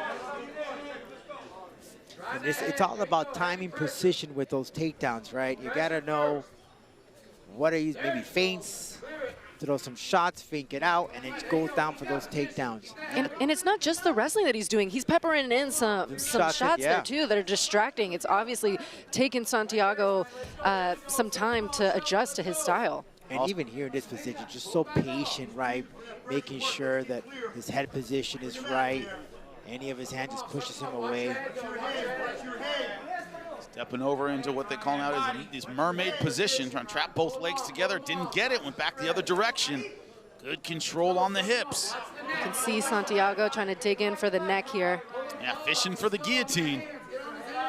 Yeah, he tried to do it in the first two, guys. Had an opportunity in round number one, but I want to say no guard, no guillotine. If your hips aren't behind it, it's no good. Now standing up. Big mistake. Nice double leg, but ending up in guillotine again around the legs. So Beautiful instinctive job. to get to the side and not get stuck in that guillotine choke. I imagine that he's been attempted to be guillotined many times as a wrestler. So smooth he makes it look. Back to this wrestling ride position, parterre. So good at that so far. And in that first round, guys, he was also looking for a rear naked choke. Maybe this may be it for him. One hook in, hunting for it. Trying to get the rear naked. Can't see from here if it is under the chin, but a lot of pressure from Ryan Ocasio. Can't see if he has that body lock, body triangle as well, but that looks tight if it's under the chin. Yes, both hooks in for sure. And then, no, the chin doesn't get the tap. And he gets the tap. Beautiful finish from Ryan Ocasio. Both hooks in. This was a master's class on the ground. 4-0, guys. Beautiful submission win for the kid who wrestled in Citadel and just have a takedown. Submission as well. Beautiful stuff. We'll make it official when we come back to Combate Global. The 22-year-old came in with so much confidence. It turned out to be justified. Still undefeated at 4-0. Let's make it official.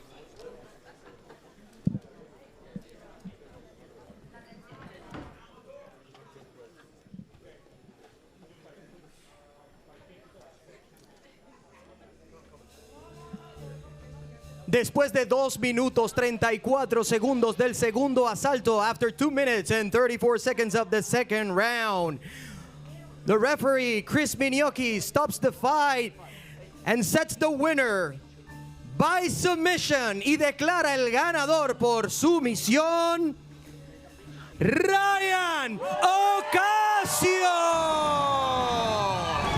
He just said it with his hands. 4-0. Man, must feel good. Dominant performance for Ryan Ocasio. Dominant performance, and it's got to feel pretty good considering he's from South Florida. A lot of the crowd tonight is in his favor. Look at them to cheer him on. It's got to feel pretty nice. Oh, that energy was there from start to finish.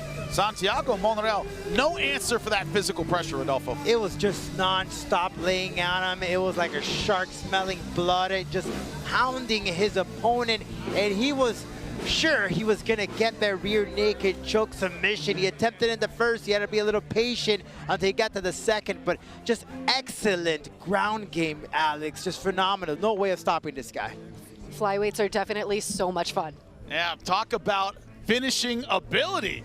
In the 125-pound division, other flyweights on notice for this young man. We'll see him back in the jaula soon, but there's more to come. That's right, the tournament when we come back.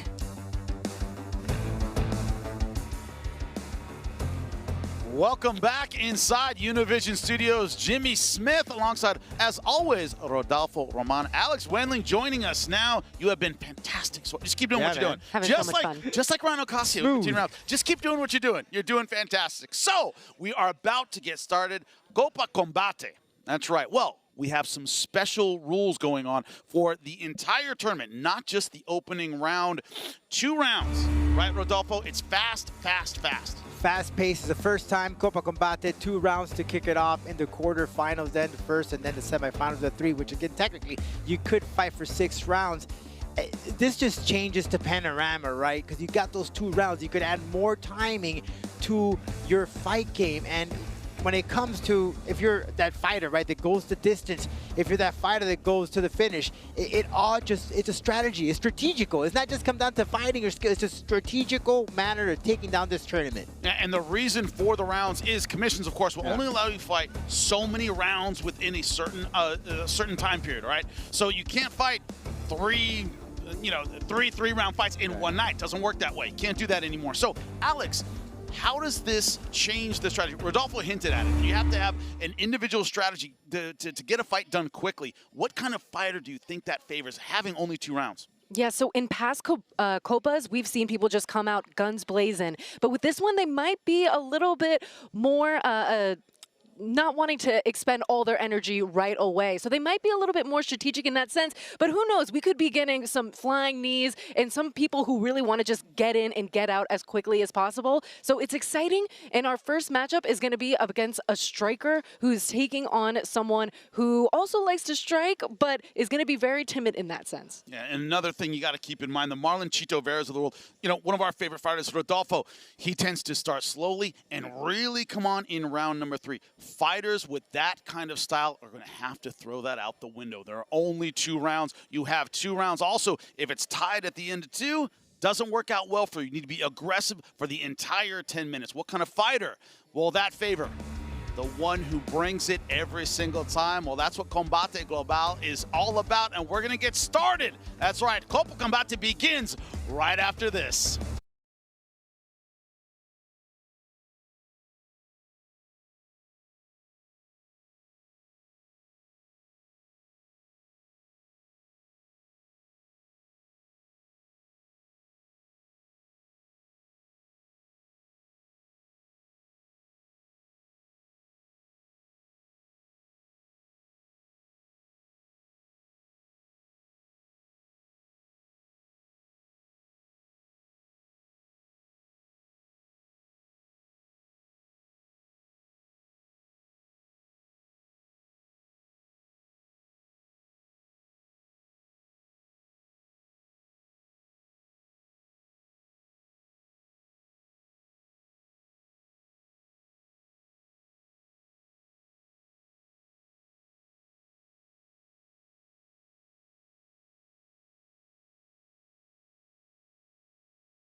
And we are moments away from Copa Combate 2023. Jimmy Smith, Alex Wendling, and of course, Rodolfo Roman, all the minds you need to break it down. Look, we are going to walk into a ton of action, fast fights, exciting fights, great finishes. How do we know that? Because we've done it before. Let's take a look at the original, the OG tournament 2017. Here it is. Combate. What I've got planned is amazing.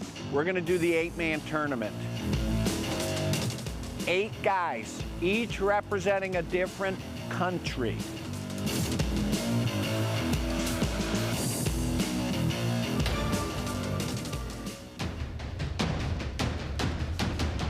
La acción de Copa Combate inicia. ¡Yeah!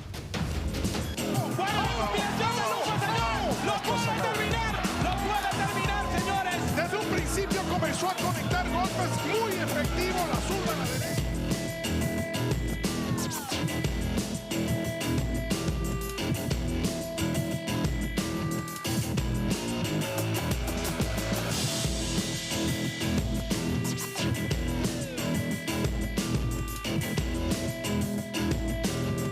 Gilbert, Rojo over. It's over. A submission. Marcelo Pitbull Rojo.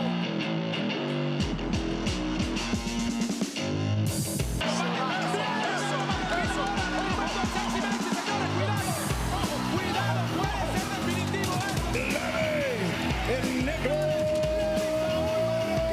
Se acaba de llevarse $1,000 Levis a un marroquín. Le gana por la vía de la decisión a John Castañeda. El último que invitaron al baile.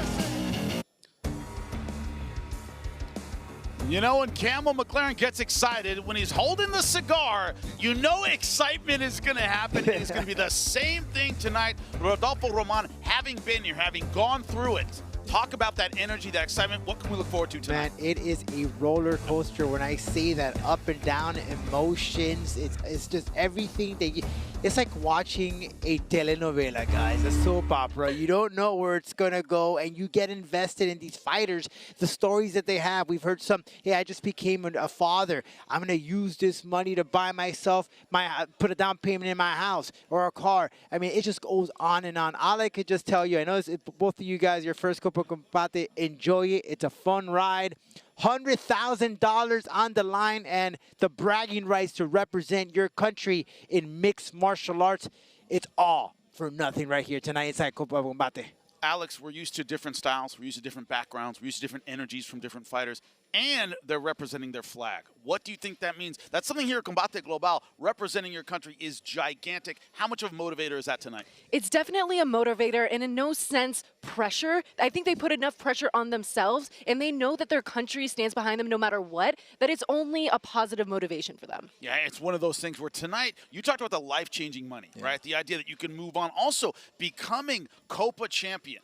Having that name, Combate Global, big name in 2023, bigger things coming in 2024. We talked this year a little bit, Alex, about wanting to carry the brand into 2024. Who's a big name? The winner tonight has to be on that list. Yes, and this featherweight division is so stacked, so exciting. Being able to go into 2024 with this type of status on your resume is huge. Rodolfo, round number 1, quarterfinals coming up. What do you want to see from the fighters mentally in that opening round? You got to go for the kill right in and out. But at the same time, we've seen some fighters, they go for that quick knockout. They got to be careful because they could break a hand. So you have to be very cautious. I'm excited. I'm at, man. Hey, they talk about the in-season tournament. Now, this is the real tournament, the toughest tournament in sports.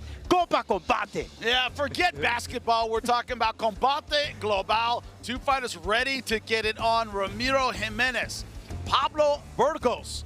Both ready to represent their flags, win $100,000 in one night. Everything we've just talked about. Representing your flag, fighting for your country, getting life-changing money, representing Combate Global in 2024. How do I win? How do I fight? How do I not get hurt in the opening round? That is going through the minds of these 2 fighters. How do they execute? How do they come out? We're about to find out. The tournament about to get underway here at Combate Global. Welcome inside Univision Studios. Jimmy Smith, Alex Wendley, and of course, Rodolfo Roman. You know what I love? Not just this tournament kicking off the quarterfinal round, but also Alex said that strikers might have a bit of an advantage. Okay, Rodolfo said, I don't know, maybe the wrestlers. Well, what do we have right now? Striker versus grappler. So the pride of my two fellow commentators on the line. A real contrast in styles. Explain it to us, Rodolfo Roman. The first, the quarterfinal rounds. How is it working time-wise? What are these two fighters going to face? You got 2 5-minute rounds, then you got the semifinals at 1 5-minute round, and the finals being 3 5-minute rounds. Is all or nothing. You got to go kill or be killed to really conserve that energy as you proceed into the next round. Very effective. However, if you're that wrestler, you have that endurance, you have that cardio, and you might not be able to take too many shots because you're dragging on, sticking on to your opponent. It's all strategical, man. It's almost like being a manager in a baseball team, right? When to put the designated hitter, that batter that's going to be that home run guy, is very strategic, like a chess game, like a game of Battleship. Alex, you're back in the home run hitters, the strikers that go in there and get it done early. We're going to have one of those in the fight that's about to start. Yes, it's going to be very exciting. Ramiro Jimenez is one of the most exciting fighters on this card, in the roster in general, so it's going to be an exciting one. And you see the bracket here at the top left. Ramiro Jimenez, Pablo Burgos, one of 4 fights taking place in the quarterfinals tonight. As Rodolfo said, it is 2 rounds, 5 minutes apiece. Slow starters. This is not the format for you. Then you'll have a semifinal, final. The winner is Copa Combate champion Ramiro Jimenez, the devastating striker, great finisher. 6 finishes in the first round. Pablo Burgos, the stocky striker. Beatrice, get us started. Entrando a la jaula, Ramiro Jimenez.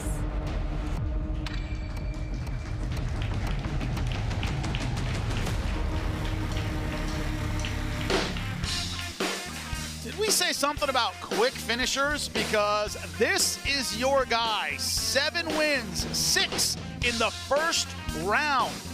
Coming off a flying knee win over Nicolas Barna, who's also on this card. This is one of those guys that comes out southpaw, very, very tricky, but line him up, he can knock him down. Yeah, Ramiro Jimenez is a special fighter who told me in the beginning of the year, he wrote on his vision board that he wanted to win a Copa Combate tournament, and the universe seems to be aligning in his favor because he had another fight, but he couldn't make it because of a rib injury. But now, it's because of that rib injury, he's able to compete in the Copa Combate for 100K. As he stalks around the jaula, ready to kick it off. Opening round so important. Beatrice bringing his opponent.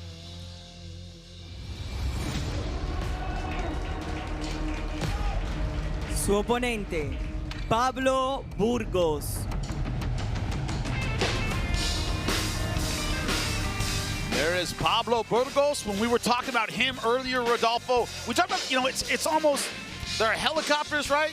And there are tanks. This guy is definitely in that tank category of grappler. Great grappling, great wrestling, but don't count him out with his striking. He's been training at the Young Tigers Foundation with Eric El Tigre Castillo, who happened to be one of my coaches. So he's been teaching him those angles, those striking positions, so he can go toe-to-toe with the flashiness of Ramiro Jimenez. But of course, that wrestling could put the barricade or be that barricade to Jimenez's striking and flashy movements and could potentially take this first round of the Copa Combate. Now, sweet it would be for Chile to get his first Copa Combate.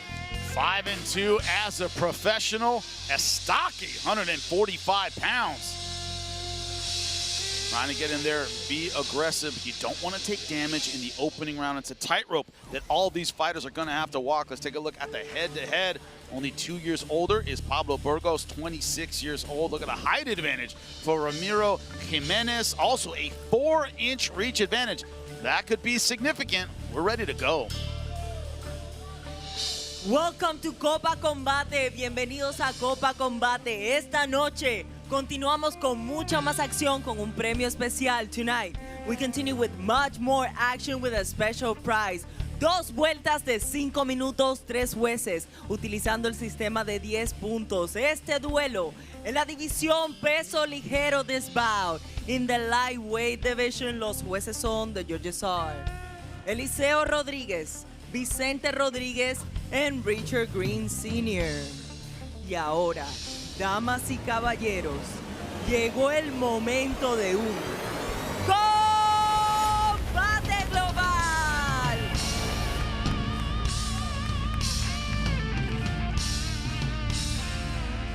Introducing the blue corner, en la esquina azul, wearing black, vestido de negro. Su peso oficial, 144.6 libras, his official weight, 144.6 pounds. Esta noche entra a la jaula invicto como profesional con 7 victorias tonight. He enters la jaula undefeated as a pro with 7 victories.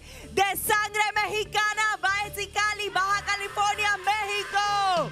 Ramiro, el Cachanilla Jimenez.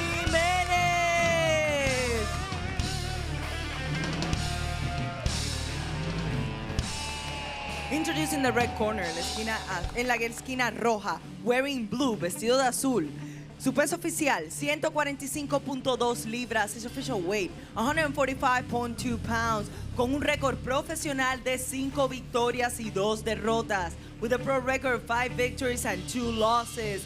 De Santiago de Chile, Chile, Pablo, el depredador Burgos. El referee, Raúl Porrata.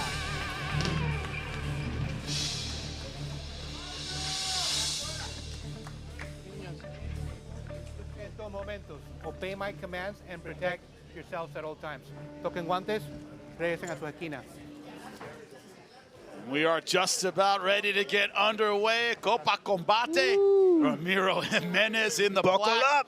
Pablo Burgos in the blue, and here we go. Oh, man, the nerves, guys. I'm telling you, it's so exciting. That quick finish, anyone can take it, but it's just an emotional roller coaster throughout the tourney. If they are half as excited as Rodolfo Roman, they got butterflies in there right now. Ooh, look at Burgos following up. You know, Burgos told me that since he's been training with Tita Castaño, he's been able to work on those angles, which is very, very important against Jimenez, who's known for that flashiness and striking that he has training out of the Go Chat Academy. That's a good way of stopping Jimenez, getting him in the clinch, stopping his flow, his movement. Oh, big right hand! Could it be over early? Jimenez stunned by that shot. Couldn't have missed it. Man. Woo. Beautiful right hand, guys. Now, right now, if you're Jimenez, Alex, you're just trying to clear your head here and get back in this fight. Yes, he's trying to knock off the cobwebs. I mean, Pablo Burgos has a 14-0 record in amateur kickboxing. We saw in his last fight he tried to wrestle, but now he's letting it fly, and it's working for him so far. You know, sometimes that's exactly what you need in a tournament. Come out there with a different strategy. Jimenez right now, the kickboxer, back on his heels. By the way, Jimenez is already bleeding from the nose. That really woke him up. It was a come-to-Jesus moment, guys. It either woke him up or put him to sleep. That right hand was big. Pablo Burgos right now seeing everything go his way. Now, but see, this is when it gets interesting, right? Because now we're up to the 2 rounds. If it would have been that first round, Burgos could be able to put on neutral. Oh, right hand. Man. This might be over soon. Drop for the second time in this fight. Jimenez hanging on. Wow. His undefeated record looks like it might slip away. This is interesting. That's why I said, despite whatever the paper says, don't go by it, because anyone can win this tournament. Alex, how surprised are you by this? Burgos coming in, striking, using the grappling when necessary, but this has been a kickboxing match. Yeah, and this is definitely his biggest test so far. How can he handle it? How can he clear his head and really get back into this? Burgos not giving any space at all to Jimenez to get back in it. Looking for a mat return to get back to the floor. Short uppercut again. And the pocket laying in those uppercuts from Burgos. Man, he has some dynamite in those hands. And a reminder here, no open scoring. They will not know the score until the final bell. And I don't think that if there is, a judge necessary for this one. But Jimenez, the firing back himself, guys. He tend to be right back in the game. And I think right now it's big for Ramiro to at least survive this round. If he can get it going, great. But I think if taking that time to really gather things together and get it together would be smart, because he's looking a little slow with that uppercut. Nice uppercut, a couple of them in a row. Yeah, he's been hearing what Christian Puas, the corner of Jimenez, is giving him tips. He says fast, be fast. Alex, we thought this would be exciting, but this first fight is absolute fireworks. It's insane, and Ramiro generates a lot of power from that left side. We'll see if he'll be able to get that. But guys, both these guys been taking a lot of damage in this first round. Good shot! To his knees goes Burgos, looking for the single leg. What a comeback. This would be a nice uppercut again. Jimenez looking for the finish. Burgos struggling for the takedown. Man, and we're not even done with the first. This is insane. Minute 20 left in round number 1. Big mistake, almost giving up his back. Guys, this is a lot of damage though that both these guys are taking in this opening round. 1 minute left in round number 1. Can you believe what you're seeing in this opening round? Wow! This is what it's all about. Copa Combate, $100,000 on the line, and mucho más acción. If this is your first time tuning in, bienvenidos. Unbelievable fight so far. We thought it was striker versus grappler. This has been a war from the opening bell. Man. Anything could happen at this point. Both Fighting guys in the pocket. slinging bombs. 34 seconds left in round number 1. Question now, if we do see a round number 2, is who's going to have that gas to finish strong? Because both these fighters have left everything in La Jaula in this first 5 minutes. This is absolutely insanity. In a tournament where you got to win 3 fights, these guys are fighting like this is a 1-round tournament. 10 seconds left in round number 1. Can you believe both of these fighters are finishing round number 1 on their feet? Wow! Holy smokes! Give us a second to recover from what we just saw. Man, this is better than the alarm that wakes me up in the morning. Unbelievable. Let's take it in here. Box him, box him. Keep boxing him. It's just the exchange, and that right hand, guys, just took down Jimenez right down to the floor, and he was over position. Says keep moving the head movement. Then do whatever you want. Okay, cada vez que se cae, mete los ganchos. Throw in those hooks. No importa, vamos a la que sigue. It doesn't matter, we go to the next round. Throw in those hooks, okay? We're gonna win. Boxing and jab.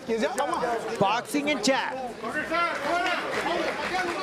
Jimenez's corner wanting a little more technique, Alex, a little more head movement, a little more slickness from the kickboxer. Yeah, some slickness will definitely come into play. He looked a little bit slow in that round. He might have woken up. Same with Pablo, though.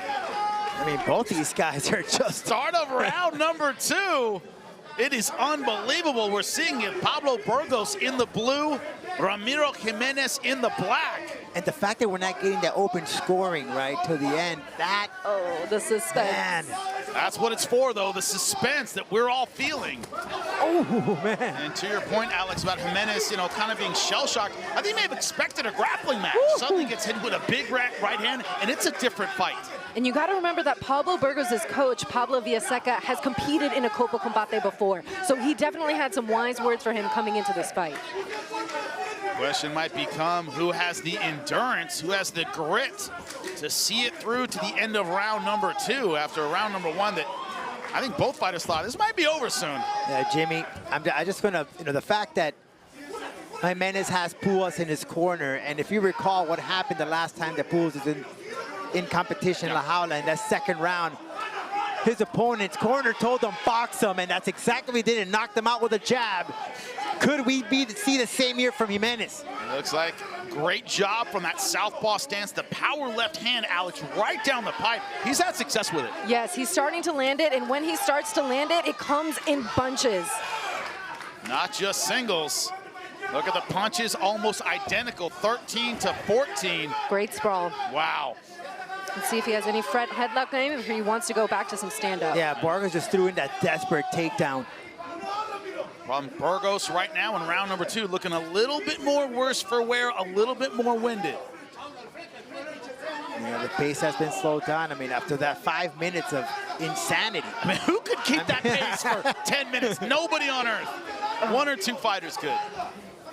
Pablo needs to be very cautious here. You can see that energy definitely coming low. His guard is a little bit weak, and Jimenez using that sharp boxing as his corner told him. A takedown from Jimenez, ending up on top. This is where strategy comes into play. Exactly. Make your opponent carry your weight just a little bit. Jimenez. And this is a fight, guys. You don't want to leave it to the judges. You don't know what's going to happen. You have 2 rounds. That's it. Such a short fight. And once again, success from that power side for Ramiro Jimenez in the black, undefeated at 7-0. I think you nailed it when you said Pablo is looking a little bit more winded than Ramiro right now. We'll see if he's able to capitalize on those openings. Yeah, the pace is there. If you're a wrestler, you can wrestle forever. If you're a kickboxer, you can kickbox forever. This has been mostly a kickboxing battle. Jimenez, more experience with the kickboxing, seems a little bit more relaxed. Way more, especially to get to the latter part of the fight, and we're seeing it right here. Starting to see a little bit more head movement out of Jimenez as well. Now he definitely paid attention to what his corner told him. And 2 minutes left in an incredibly exciting fight. Campbell McLaren, El Jefe, sitting right by La Jaula, checking this all out. And this is what he means when he says, you go in there and you go to war, you're going to be back. That combateglobal, this is what he meant. Can't make any mistakes. You saw Jimenez lose his footing, got down one to a knee. Luckily, he was able to recover, but Burgos could have caught him with a hook. Yeah, either one of these fighters, one takedown could ice this thing. Only a minute and a half left, and it's Jimenez trying to work the body lock right now. And it's at this point of the fight where they're both Jimenez sweaty gets and that bloody. back around. That could probably be the difference unless Burgos gets up right here, does something real quickly, and he sure does. It's like he's listening to you, Rodolfo. I guess so.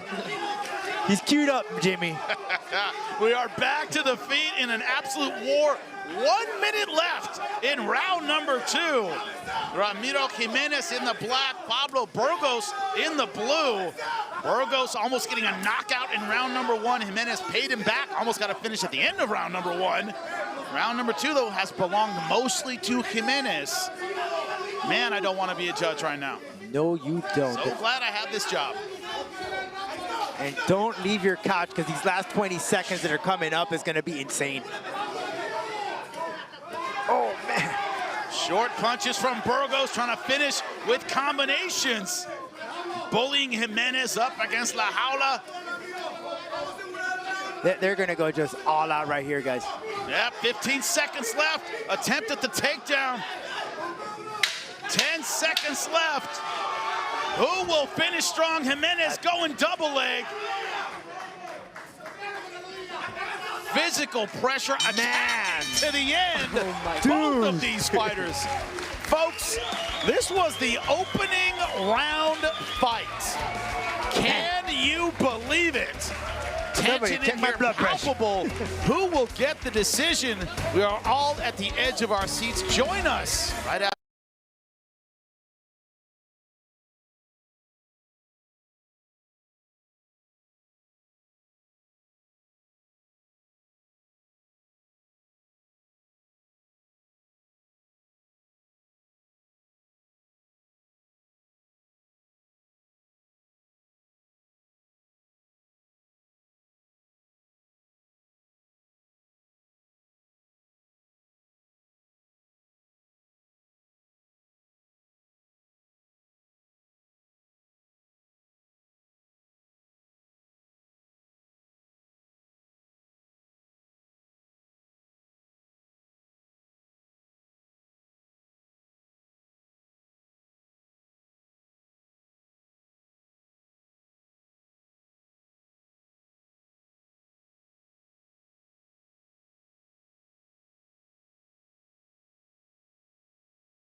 after this.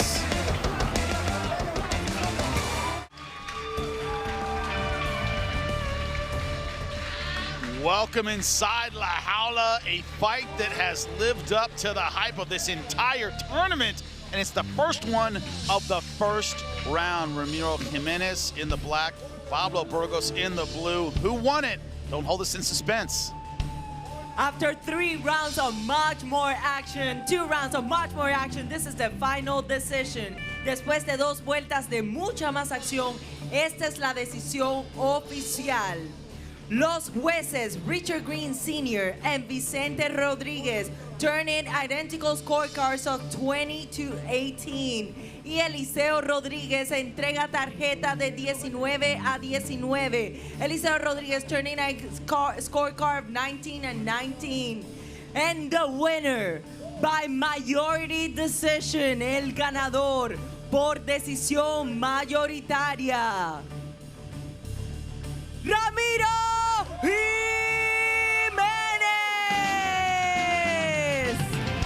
An unbelievable fight, majority decision. A record now 8-0, undefeated. Don't question this kid's heart. He got rocked, he came back, Alex. He got rocked, he came back. This is crazy that it started out. I don't think he was expecting it to be as close as it was, but he got it done like the champ should. This is just incredible. How can you keep up with this pace? Burgos with that right hand, Jimenez following up. He was just back and forth. We thought that he was out. Jimenez picked up that tenacity and grit to continue on and carry on to the semifinals. But boy, oh boy, if this is the type of action that we're getting in just the quarterfinals of the opening Copa Combate, I mean, the rest is just awesome. You have to think, Alex, what is he going to have left for round 2? That was an incredible fight. You got to go back there and go, okay, you got one more. Deep breath, get back in it. Not easy.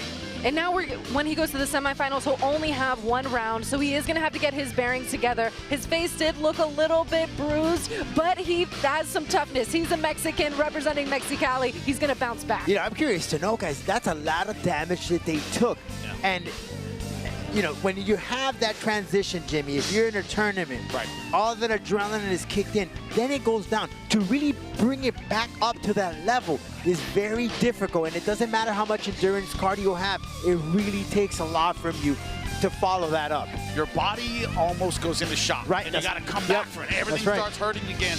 The punches, look at the kicks, an advantage for Ramiro Jimenez. Throw the numbers out the window. It was the punches that did damage. Jimenez with the uppercut and that straight left hand. Burgos threw some great shots, but mostly in round number 1. This was a back and forth war. Absolutely unbelievable. Look at the brackets. Ramiro Jimenez, our first fighter to move on to the semi-finals. But oh my God, what he went through in round number 1. That's the question. Is the bounce back, the fatigue, you cool down, you warm up again? How does his body handle that? He just went to 8-0. This isn't a guy with 20 pro fights. He's an old school guy. He's been through this a million times. Mentally, it's going to be tough. You know, and that's one thing that we have to factor in, right? Because it's a tournament. You easily pick up 3 wins here, which adds on to your record, so you can keep an eye on. But man, the damage, I'm really curious to see how he comes out in that semifinals. And these 2 fighters, Mauricio Eguiluz, Alexander Schenk, they have to be thinking, how do you follow that up? How do I follow that up? I just saw Jimi Hendrix pull a solo. I gotta go second. Are you out of your mind? Mauricio Eguiluz, Alexander Schenk. Oh my God, just keep us going. Entrando a la jaula, Mauricio Eguiluz.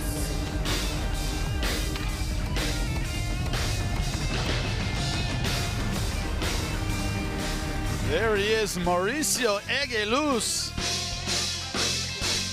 A very, very experienced fighter, 10-7-1 out of Santiago, Chile. Looking to represent Chile just like Burgos did in his last fight.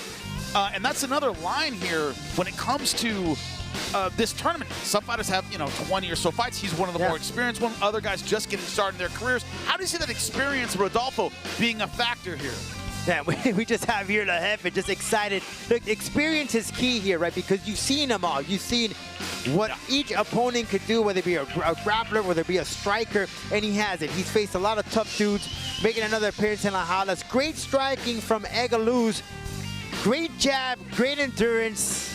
Let's see what this is all about. Tends to go to decision a lot. Might be a case of the tortoise and the hare. Beatrice springing his opponent.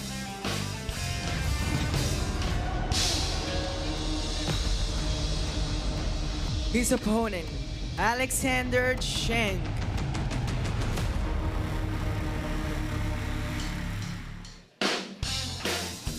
Our first fighter to wave the red, white, and blue coming into La Jaula, Alexander Shank. You talked to him, Rodolfo, and just that youthful enthusiasm, man. He just seems like, man, I'm thrilled to be here, but there's a pitfall. I call them the happy to be here, where you're just kind of happy to be here, and then you realize you're in a tough fight, and it's a little bit of a shock. How much of his enthusiasm do you think carries into the opening round? Right, I mean, hey, everybody's happy to go to Disney World, right, for the first time until you notice what's inside your pocket and it's all gone. Oh, you look at me in that face, you know what I'm talking about. I know exactly what you're talking about. Same thing when it happens here. Last week. Happy-go-lucky, but the damage you're about to take in that first round because everybody's hungry to win Copa Combate could be detrimental, Alex. But yes, it goes a long way with that good, positive attitude. Yes, and he could really be looking for a quick finish here. When we looked at Mauricio, he was just an alternate, and now he's in it. So we'll see who's ready to go as soon as that bell rings.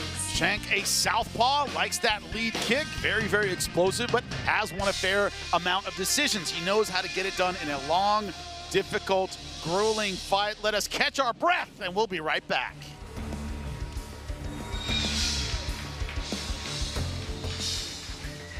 Welcome back to Combate Global. Mauricio Eguiluz in the white on your left. Alexander Shank, the American, in the blue on the right. The young man full of confidence, bouncing around. Well, so is the boss, Campbell McLaren, outside La Jaula. He is excited about everything we've seen so far. The bar, ladies and gentlemen, has been set very, very high. Alexander Shank. By the way, welcome, Alex. I know this is not used to all this energy, but you see the young man from America. This is crazy. Taking on Mauricio Eguiluz. Beatrice, second fight. Get it started. Continuamos con mucha más acción este duelo. En la división peso ligero, we continue with much more action this bout. In the lightweight division, los jueces son, the judges are James Lázaro, Elian Rodríguez y Vicente Rodríguez. Y ahora, damas y caballeros, llegó el momento de un combate global.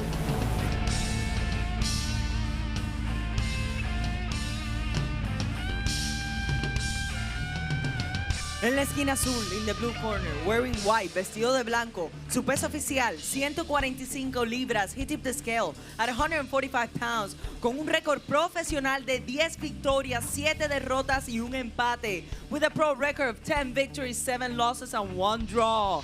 From Santiago de Chile, Chile, Mauricio Eguiluz.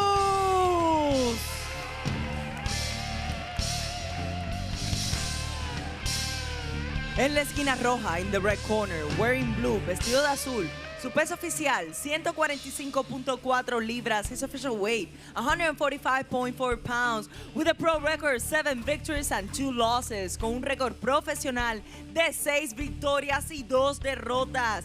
De Clarksville, Tennessee, Alexander Pretty Boy Shank.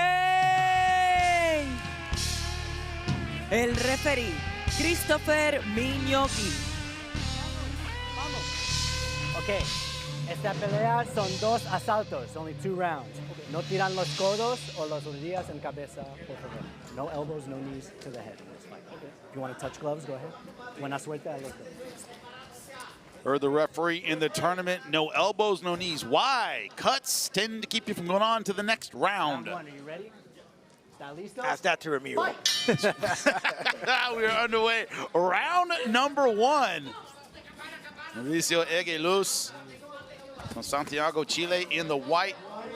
Alexander Shank representing the United States. He's in the blue. Yeah, this is the second time we see Shank inside La Jaula. Oh, great spinning back kick.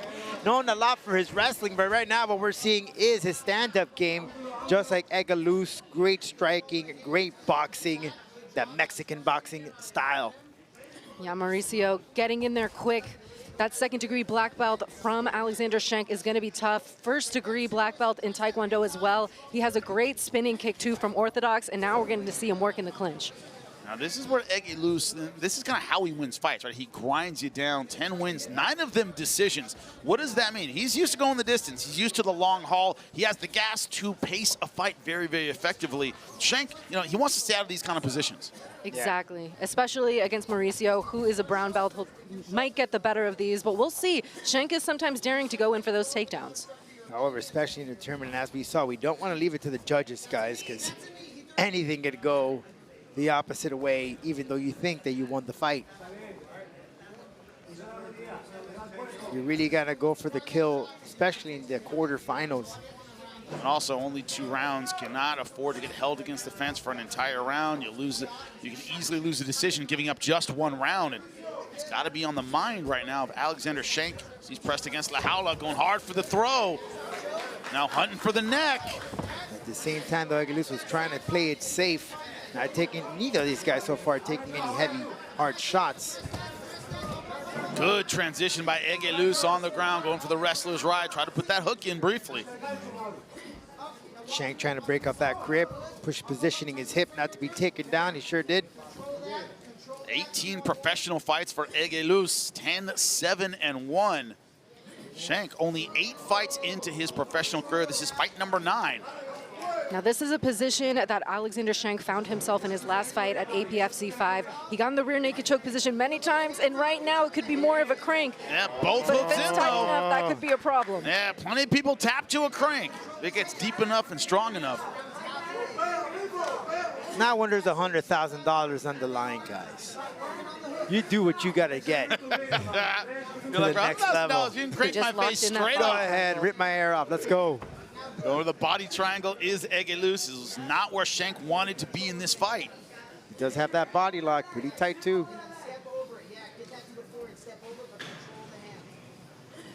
His coach telling him, step over, get that foot to the floor. Of course, Eguiluz reversing the body lock. I always want the lock on top in these positions. Smart for Eguiluz too. You saw he switched the position of that body lock, not to tire his legs. One thing about the body lock, it can be hard to get the rear naked. The person's head is a little bit low. You got to kind of reach down for the rear naked, but Eguiluz staying busy with this back position. Yeah, what a change of pace from that first boy, oh boy. Absolutely unbelievable. And you know, you just got to reset if you're in this tournament. I'm not trying to copy what someone else did. Fight my kind of game, and this is Eguiluz's kind of game. This could be trouble there. Very tight with the rear naked. And they're not at a point where they're super, super sweaty. So if he gets under the chin there, it could be a problem. Absolutely terrible. Eguiluz so far fighting his kind of fight. Alexander Schenk looking to get back in. Remember, only 2 rounds in this quarterfinal round. Only a minute left to go in round number 1. A round so far controlled by Mauricio Eguiluz, fighter from Chile. Chile still not out, although Pablo Burgos is out. Chile had 2 contestants in La Copa Combate, so there's still a chance. And Burgos, though, did his country proud in round number 1. A fantastic fight. Oh, now good job. Eguiluz getting Schenk flattened out. And still trying to look for that rear naked choke, submission, something that could come in the way. Eguiluz using that long build, those long legs, long arms. Seems like Schenk just can't get any space so far in this fight. It's crazy. This is not the game that Schenk wanted to play. And he started off really well. He let those kicks fly, and it looked like he was going to have some tough kicks, but now escaping. That's right, having somebody on you with those long legs, absolutely miserable. Short shots from Eguiluz. As I said, 10 wins, 9 decisions. He just doesn't go harder than he wants to, right? Lands his short shots, plays the long game. It can be frustrating, but effective. Goes for naked, 10 seconds left. Quick Good escape. Escape by Schenk.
and he is unloading the final seconds of round number 1. Wow.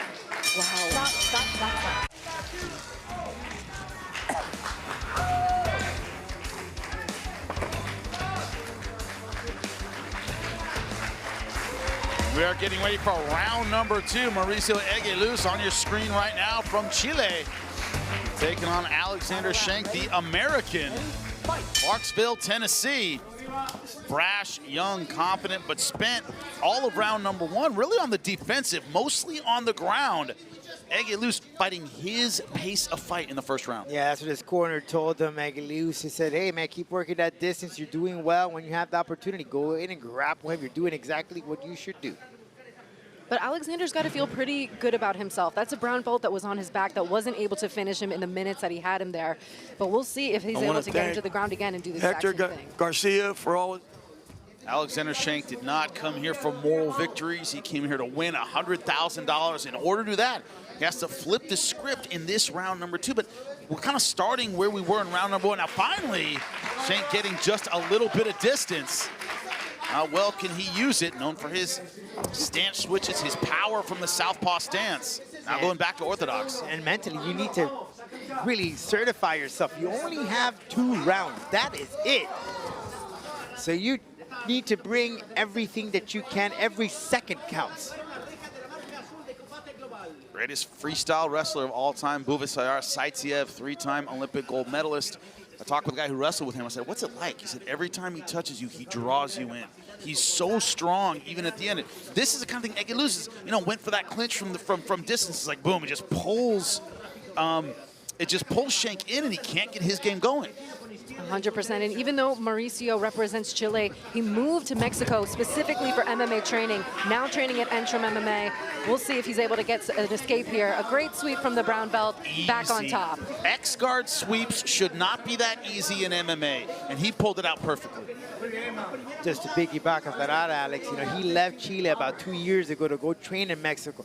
He hasn't been to his home country since then to really make sure that he needs to do to become that mixed martial artist. So $100,000 will get him back home. Rodolfo, let's talk about that for a sec. In these interviews with these fighters, like, yeah, I haven't seen my family in 2 years. I'm going to buy them a home. This changes my whole life. And just the motivation, it's almost painful that somebody has to lose, right? As badly as all these fighters want to win. That's what makes this tournament, it's everything. It's athleticism, it's emotion. I mean, everything is in here. Eguiluz just following his game plan right now to a T.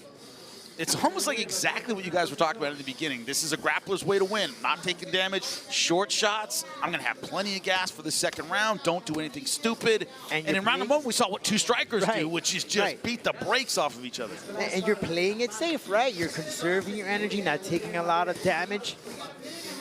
I'm absolutely shocked that Alexander didn't do more on the feet when he had the chance. That is his bread and butter. But Mauricio coming in with a strong game plan, utilizing his strengths, and it's working out for him. Shank is coming off a 2-fight win streak, one of them being bare-knuckle MMA. Yeah. And what I've seen in his previous fights, he starts off with that Taekwondo stance. He didn't do it this time around, though. He's flipped the script here.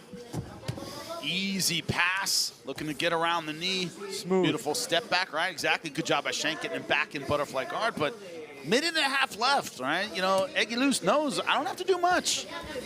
Stay on top, don't be stupid. This one's mine. Seems like Alex has about a minute and 20 seconds left to get back to his feet and get a knockout at this point, or else it could be going the other way in the judges' eyes. Hail Mary right now, guys, for Schenk. If he wants to win it for the United States again, as there has been one American that did win Copa Combate. Eguiluz so far a master's class when it comes to control, pacing, the ability to put pressure on in the guard. He's using a sweeper's guard right now as Shank with the butterfly. Hasn't been able to get any space with it at all. Eguiluz giving no light. Fighter from Tennessee. Santiago, Chile right now. Looking to even the score at 1-1. Chilean fighter lost in the first fight. Looks like a Chilean fighter might be on his way to victory in the second. Eguiluz trapping him like a Venus flytrap, Jimmy. Not getting anywhere for Schenk.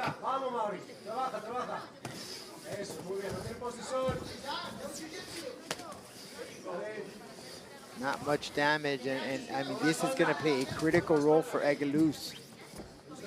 Take that little break. You're going to be fresh. No end. I mean, this has basically been a 10-minute grappling match for him. Fresh. Keeping the pressure on, not letting up at the end of round number 2, a fight that he saw tactically go his way from beginning to end. Face it, he got out-grappled.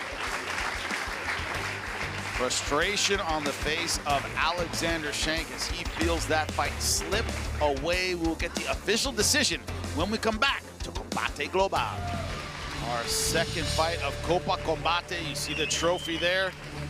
Beatrice will make it official between Mauricio and After 2 rounds of much more action, this is the final decision. Después de 2 vueltas de mucha más acción, esta es la decisión oficial. Los 3 jueces entregan tarjetas idénticas de 20 a 18. All 3 judges turning identical scorecards of 20 to 18. All in favor of the winner by way of unanimous decision. Todos a favor del ganador por decisión unánime. Desde Chile, Mauricio Eguiluz. No surprise, Mauricio Eguiluz gets the unanimous decision victory. He moves to 11-7-1. Looked like he just finished training at the local jiu-jitsu school. Or he just got off the sauna. I don't know. The guy looks fresh. And there's still life, Chile. Yeah. Chile, you're still in it. So go ahead and feel proud of yourselves. Let's take a look at some of the highlight guys. I mean, it was just, frankly, just out-grappling Schenk. Just making decisions. You're very wise, playing it safe, not taking any damage, Alex. And I gotta say for Schenk, you know, he just wasn't there to find a response to Eguiluz's grappling. It just didn't have anything to come back with. Yes, the strategy was there for Mauricio. It's got to feel pretty good. In his last fight, he was knocked out, and now he gets to come back to this, get on to the next round, the semifinals. He's going to have to take on Ramiro Jimenez. Luckily, he's not nearly as damaged, but man, what a battle it was. Great strategy on his part. And when you look at the experience disparity between some of these fighters, this is one where you saw the experience in La Jaula. You saw the calmness, you saw the strategy, you saw the technique. The young American could have a bright future ahead of him tonight. The Chilean Eguiluz with the victory on the ground. He moves on to the semi-final round. Talk about using your style, using your build effectively.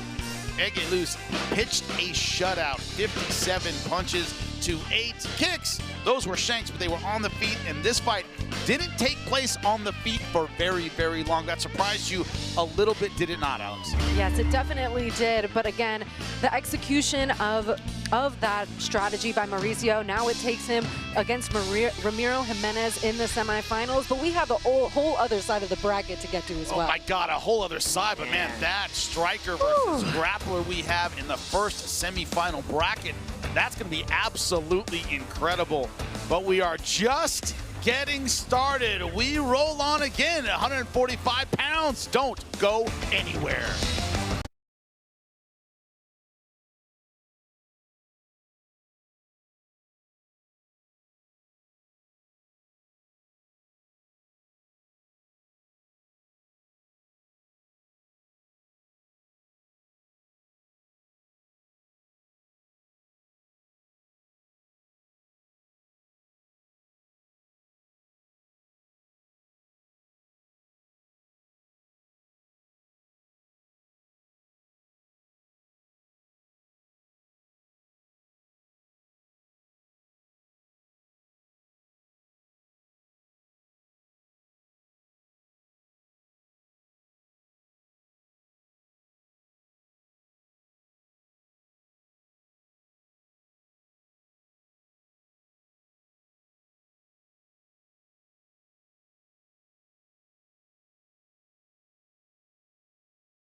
There's been a contrast in style so far that continues. Manuel Exposito versus Tommy Garcia, perhaps the best grappler and takedown of this tournament. How will he do? Beatrice, let's find out.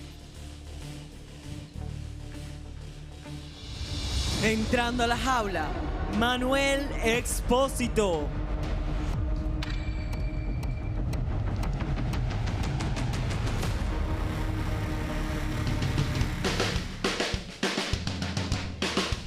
There's Manuel Exposito. Outworked last time by Lazaro Deran.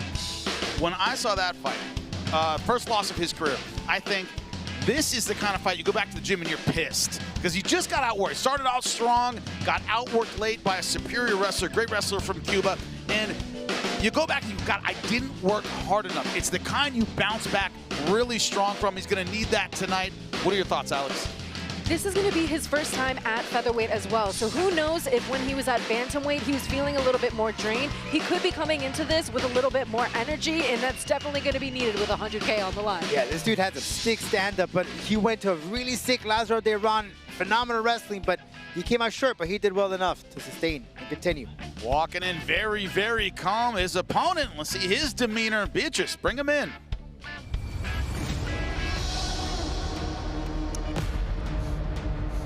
Su oponente, Tommy Garcia.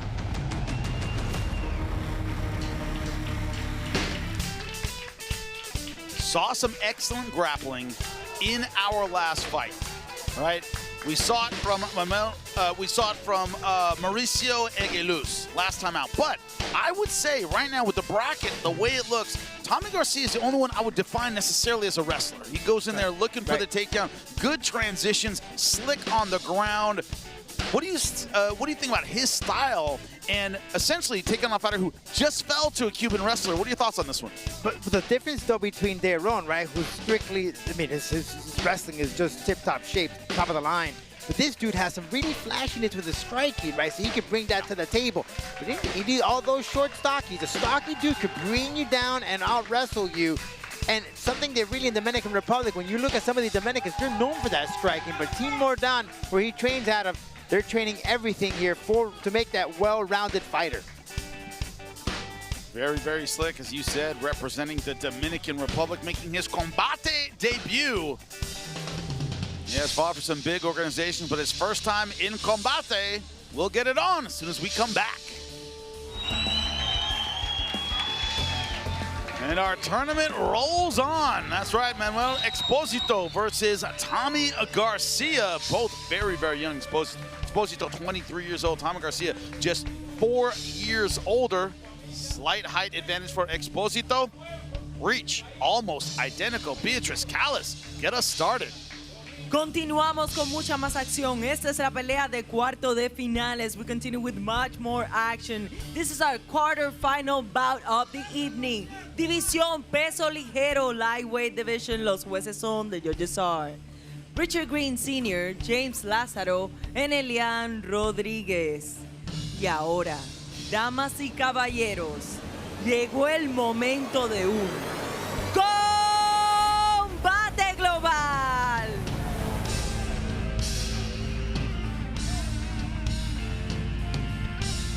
Introducing the blue corner en la esquina azul, wearing blue, vestido de azul. Su peso oficial, 145.4 libras. His official weight, 145.4 pounds. Con un récord profesional de 10 victorias y solo una derrota. With a pro record of 10 victories, only 1 defeat.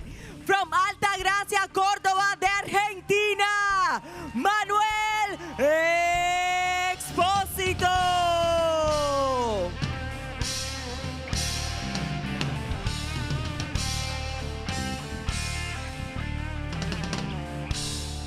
Introducing the red corner en la esquina roja, wearing black, vestido de negro. Su peso oficial, 145 libras. His official weight, 145 pounds. Con un récord profesional de 7 victorias y 2 derrotas. With a pro record of 7 victories and 2 losses.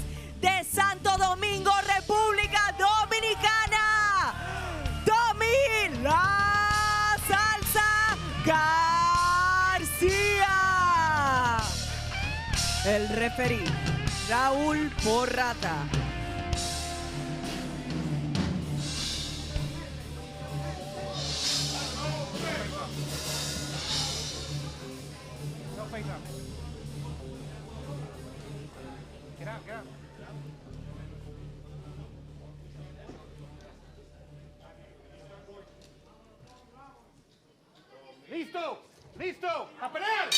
And we are ready for round number one. Manuel Exposito on your left, taking on Tommy Garcia on your right. Exposito in the blue trunks, Garcia in the black trunks. It's a battle between that Argentinian ska and the salsa from the Dominican Republic, guys. You know, and in the tournaments, anything can happen. You're expected that Tommy is that wrestler, but he might just flip the script and go straight down to the striking. Anything can happen. Exposito reaching for the takedown early. Good counter from Tommy Garcia.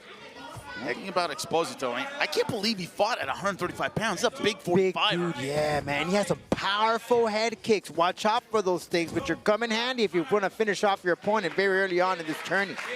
And before Tommy Garcia was signed up for this event, he was actually trying to call out David Martinez in the bantamweight division. So he's a natural bantamweight. He didn't have to cut much weight for this 145 Copa Combate, but we'll be able to see if he uses that wrestling. He's a highly decorated wrestler in the Dominican Republic, and if he can mix in those punches and get a takedown, he could definitely control. And that's an important name that you mentioned, Alex and Jimmy, because I'm sure the Black Spartan is watching this tournament very closely, because like he said, what?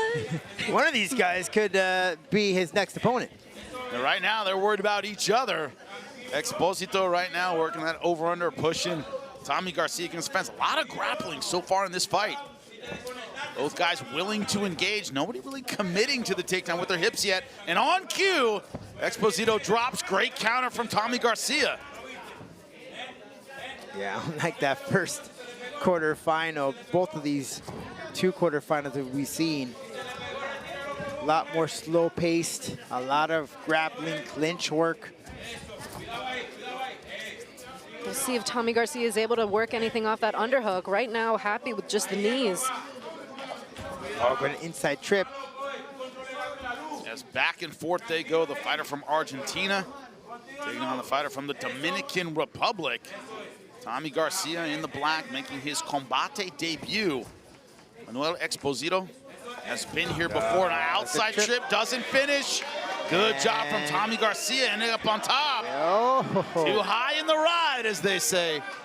Didn't put the hooks in when he could have. Your way of breaking up that grip. But right there and then is Tommy. And you have to imagine Tommy, we're looking at him as more of the wrestler and Manuel more as the grappler. So maybe in those floor exchanges, Tommy's not feeling as confident, and maybe that's why he's not trying to, you know, show his submission grappling game off. One thing I see is the stand-up, his guard of Tommy Garcia, very old school, traditional boxing stance, you know, not just tight with the elbows in, very loose. Neither fighter having their way with the other physically. All right, usually these are guys that impose their physical will, and it's a back and forth battle, even in these clinch positions. Considering the fact that Manuel is moving up from bantamweight and Tommy is the natural bantamweight, I think this is a great job by the matchmakers. We're really seeing them kind of almost cancel each other's styles out. Yeah. Very true. Tommy Garcia going for the 1-2. Exposito. Yeah, that's that high kick I was mentioning, guys. I mean, good way of Exposito. That's exactly what you need to do, especially when you're taking on that fighter with that type of stance, to work that jab, follow up with that right hand. But you have to be careful because Tommy's wrestling, grappling, he has great timing on those takedowns. Tommy Garcia's birthday is on Sunday, too, so if he's going home with 100K, that's quite the birthday present. Better than a piece of cake. You can really celebrate with that. Really celebrate with $100,000. And Raul Parata separating the action. And very rare. We're going in there, breaking it up. Tommy Garcia backpedaling just a bit in a close round. Exposito in the light blue trunks has been the aggressor throughout. That might be enough to get him the nod in round number one, but we'll have to see. Nice straight left. Who might finish strong?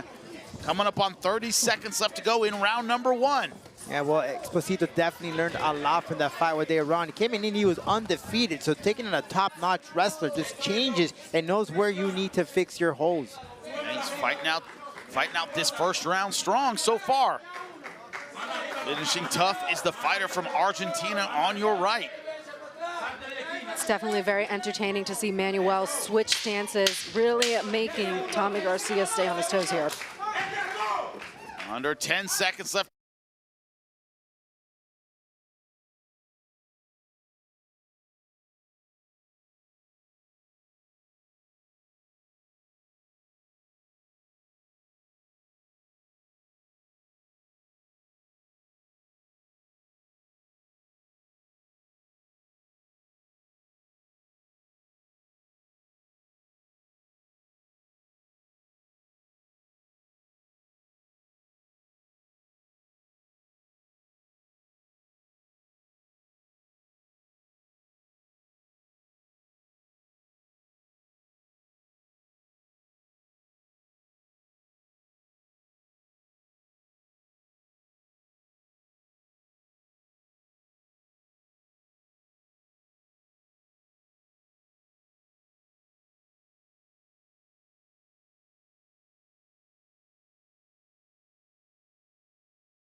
to go round number 1.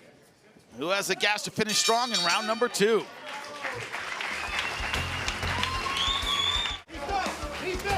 Welcome back to the second and final round. Don't hear that very often. Manuel Exposito from Argentina in the light blue trunks, taking on Tommy Garcia from the Dominican Republic in the black. We are in the middle of the Copa Combate tournament. One bracket has been filled in the quarterfinals.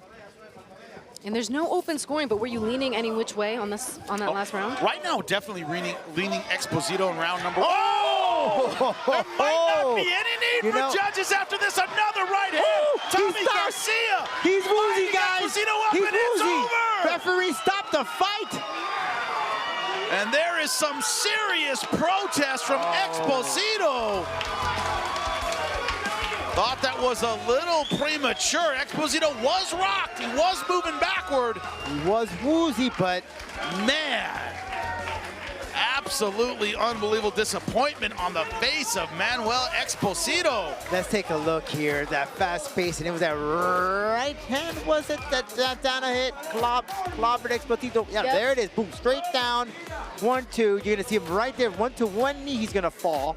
Right there, he lost his footing, a little wobbly, but he wasn't really out. It's more like he lost his, almost like his balance, right? He did bounce up very, very quickly. Yeah, he wasn't out. I think slightly premature from a referee. I understand what he was looking at. He was looking at that last fall when he twists and falls to one knee, but he bounces right back up here. Right back up. Yep. I mean, there's no doubt he was seeing Tweety Bird, but he was still in it. He was seeing Tweety Bird and his opponent. So that's combined, but we'll make it official when we come back to Combate Global. It's been an unbelievable opening round for that. That's right, Copa Combate. Incredible performance from Tommy Garcia. Let's make it official.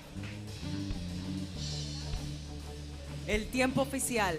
33 segundos del round número 2, the official time. 33 seconds of round number 2. And the winner, by technical knockout, el ganador, por knockout técnico. De sangre dominicana, Tommy Garcia.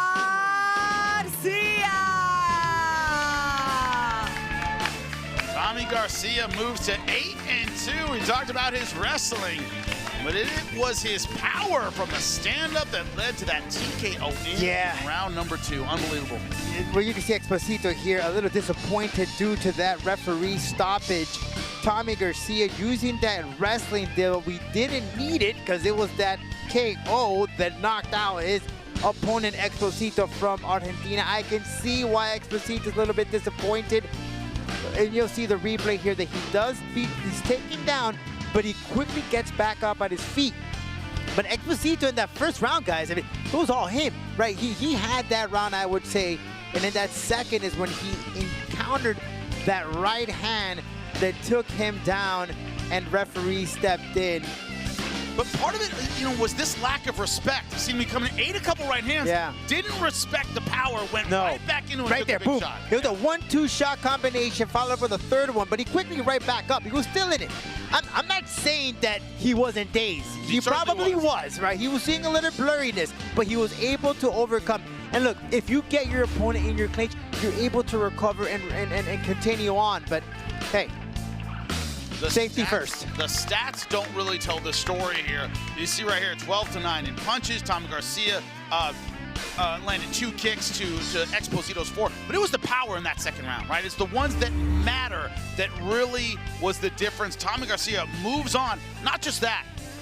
He moves on with the KO in round number 2, saved himself some damage. Yes, he did save himself a lot of damage. La República Dominicana, they are cheering for him at home right now, and he has the potential to match up against Nico Barna or Chimmy Morales. We have one more quarterfinal to go. If the others have been any indication, buckle up and get ready.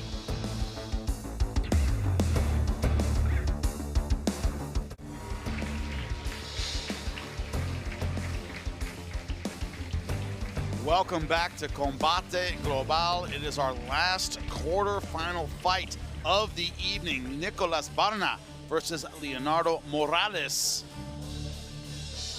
Both fighters looking for their spot in the semifinal. It has been a night full of action, and it looks to continue as we see these two gentlemen face to face. What could be going through their heads? Well, let's bring him into la jaula.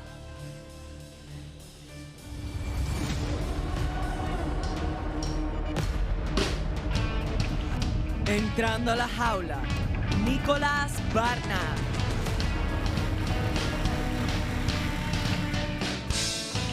Rodolfo, we were talking about this young man before we got on air today, and we talked about stocky, strong, built like an absolute pit bull, and tenacious with his takedown. Doesn't like a lot of setup, doesn't like to throw a lot of strikes. It's get in there, clinch, drag you to the ground, and make it brutal on the mat. That's what he's great at. And that's a good recipe to go up against a Jimmy Morales who's experienced, because he tends to have some challenges with wrestlers, but hence, that's what they call him the mini hope. He's the type of guy that sits there in his stance, will try to flinch, but won't throw anything. But once he finds the right timing, he'll go in either for the clinch or go for the takedown and just drain you and wrestle you and grapple you until you can't get out of this position, Alex. And look, we've seen it here already in this tournament. You need to protect yourselves so you can continue on, Alex, and you may have the key here to defeat a veteran. Yeah, he's definitely looking to come out unscathed, but against someone like Leonardo Morales, it's going to be a tough one. But Nico Barno is definitely there to get it done tonight. It's a contrast in styles. Let's get it started.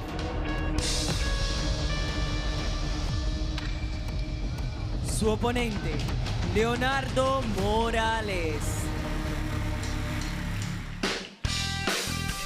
Now, I don't want to point anybody out here. I don't want to, call out maybe Rodolfo Roman, who said this is a guy that he was looking at from the beginning, and it's that experience factor. Not just the style, but the experience of Jimmy Morales. What are your thoughts on him in this tournament? He's definitely the dark horse coming in. People might look at his record and say, oh, this guy can't do it, but he has that Nicaraguan grit, and he's going to come out with that southpaw stance, and he generates so much power from his left side. It could be fatal. Look, Alexis Arguello, right, one of the best boxers of all time. That's one man that he looks up to. And Jimmy Morales, the last time we saw this man, La Jaula, defeated, right, this phenom, right, undefeated from Chile, Jose Ferreira. They underestimated him, and it was a head kick. And even when protecting himself, knocked out Jose Ferreira. He's coming out the momentum the last time he saw in La Jaula. That plays a major role. But again, he has a tough challenge against the Mini Hulk, because his opponent has a lot of stuff that Jimmy Morales doesn't do well against. Welcome back to Combate Global. Nicolás Barna on your left. Leonardo Jimmy Morales on your right. The quarterfinal fight, and the tension in here palpable. One more spot left in the semifinals. How do these fighters match up head-to-head? 31 years old for Leonardo Morales. He is 3 years older. He's also 4 inches taller. Also, a 5.5-inch reach advantage. Will the striker use it? Beatriz, get it going. Continuamos con mucha más acción este duelo. En la división peso ligero, we continue with much more action this bout. In the lightweight division, los jueces son the judges are Vicente Rodríguez, Richard Green Sr., and James Lázaro. Y ahora, damas y caballeros, llegó el momento de un combate global.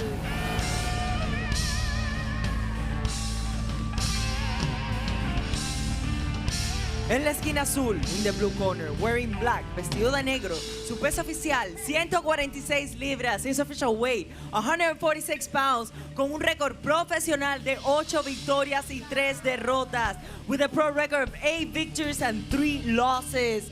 From Montevideo, Uruguay, Nicolás Minijo Barna.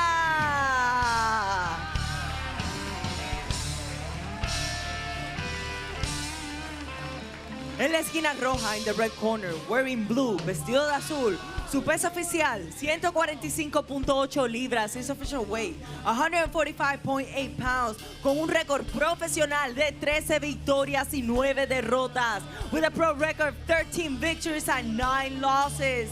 De Managua, Nicaragua, via Phoenix, Arizona, Leonardo Jimmy Morales. El referí, Christopher Miñoki. Vamos.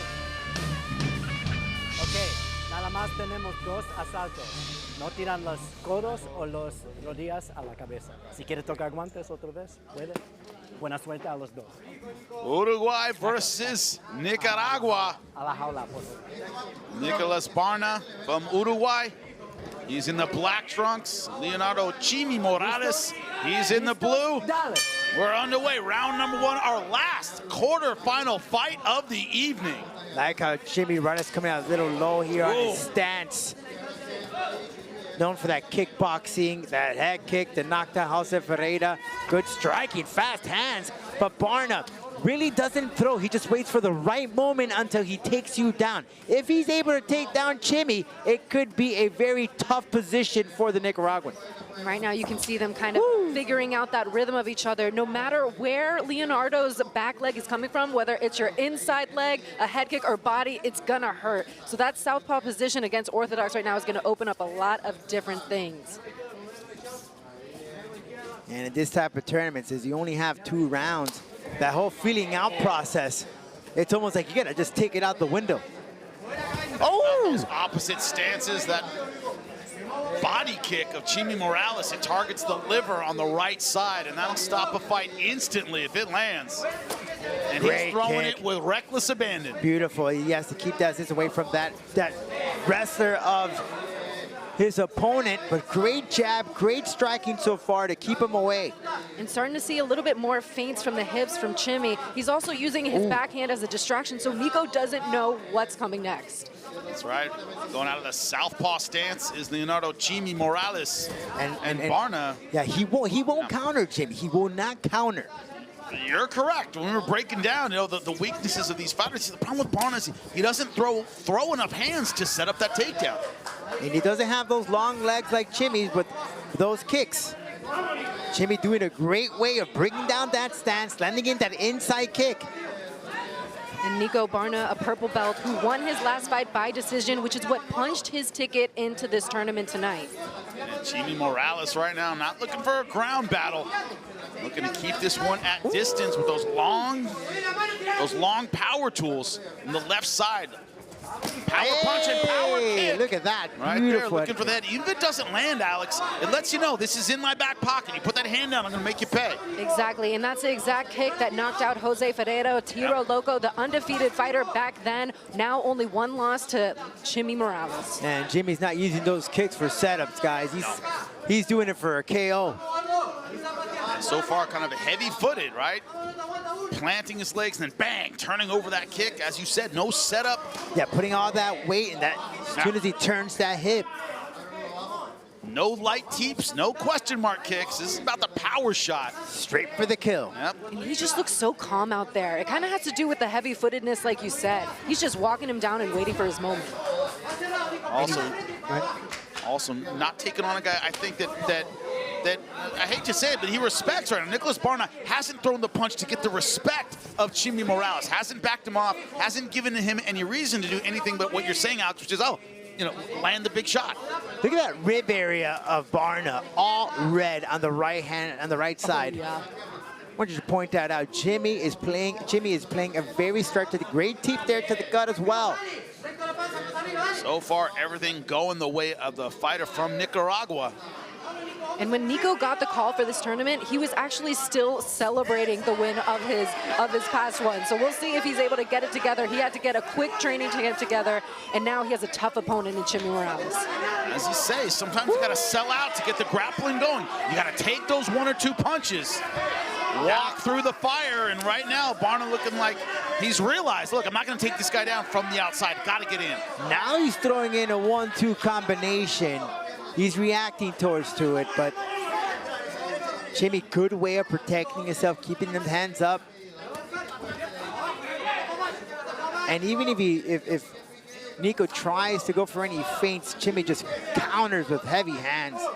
We're under a minute now, and it's at the point where Nico just has to try for something. Oh, another head kick. And every time Chimmy Morales, he lands something big, what does he do, Rodolfo? He resets. Doesn't go crazy for the finish, resets, goes back to the center, goes back to work.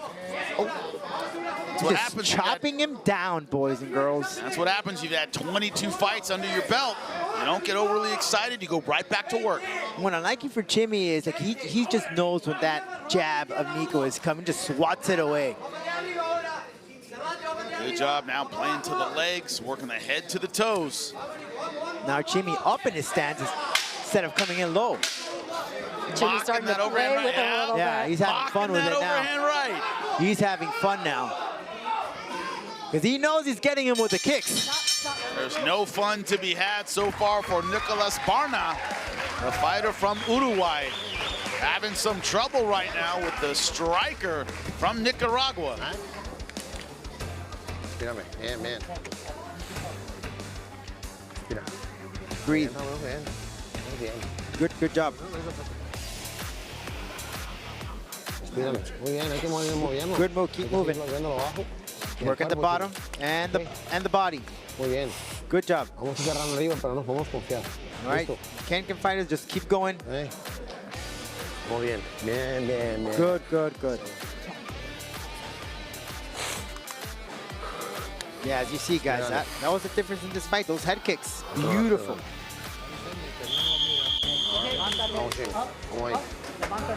As we've said, when your corner doesn't have a whole lot to say, things are going pretty well. And that was a lot of good. Keep doing that. Sticking to the strategy. Yep.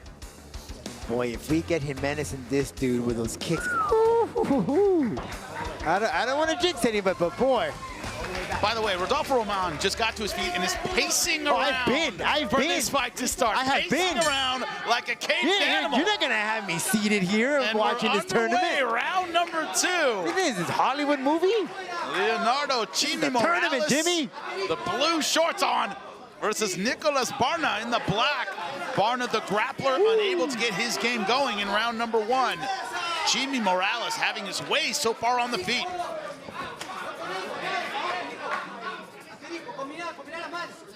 One thing that the corner didn't say to Chimmy Morales, which I found a little surprising, is, hey, don't expect this guy to be passive in round 2. You beat the brakes off in round 1. Great, good for you. You want a cookie? He's not going to come out and do the same thing in round number 2. Yeah, you can't sleep on your opponent, especially in a tournament. Well, I do Chimmy's here on the right foot, a little limping. Looks like he's limping. Maybe in that teep. Could be the teep, or he just kicked the cup. That may have hurt his foot slightly. Yeah, it could be his toe. Yep. And back to the action. And he's back in it, though.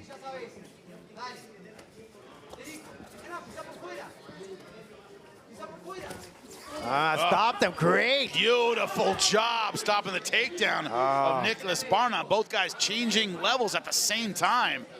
Just rammed into one another, and Leonardo Morales having the wherewithal to stay on top. Nicolas Barna going with that butterfly guard. Great way of stopping the wrestler of Barna. And great way of keeping him down. And again, the strategy here, Chimmy could go all in and try to get the finish, or he could think about how that last round went and just go for control time here. Obviously, we want to see as much action as we can get, but he's going to have another 2 matches after this. What do we say? Mama didn't raise no fools. I didn't come in here to lose something stupid in the second round because I wanted to do a lot. Right now, he's playing with the safe strategy, staying heavy in half guard. Barna was briefly in butterfly guard, sweeper's guard, is now stuck in half guard, but nothing he can really get his offense going from. There you go, Barna having that lockdown, trying to work up to dogfight, but again, Chimmy able to keep him down. Yeah, briefly thought about a Darce choke there. Briefly thought about it, but there it was, able to pop his head out. Yeah, recharged. Looking on the side. That's the problem with that position. When you pummel in that underhook, opponent goes underneath. They have long arms. You're in Darce country. All right, good away. Maybe we get the mount here from Chimmy. Out grappling the grappler is Chimmy Morales. Shows he's been putting in that work at the UKF in Arizona.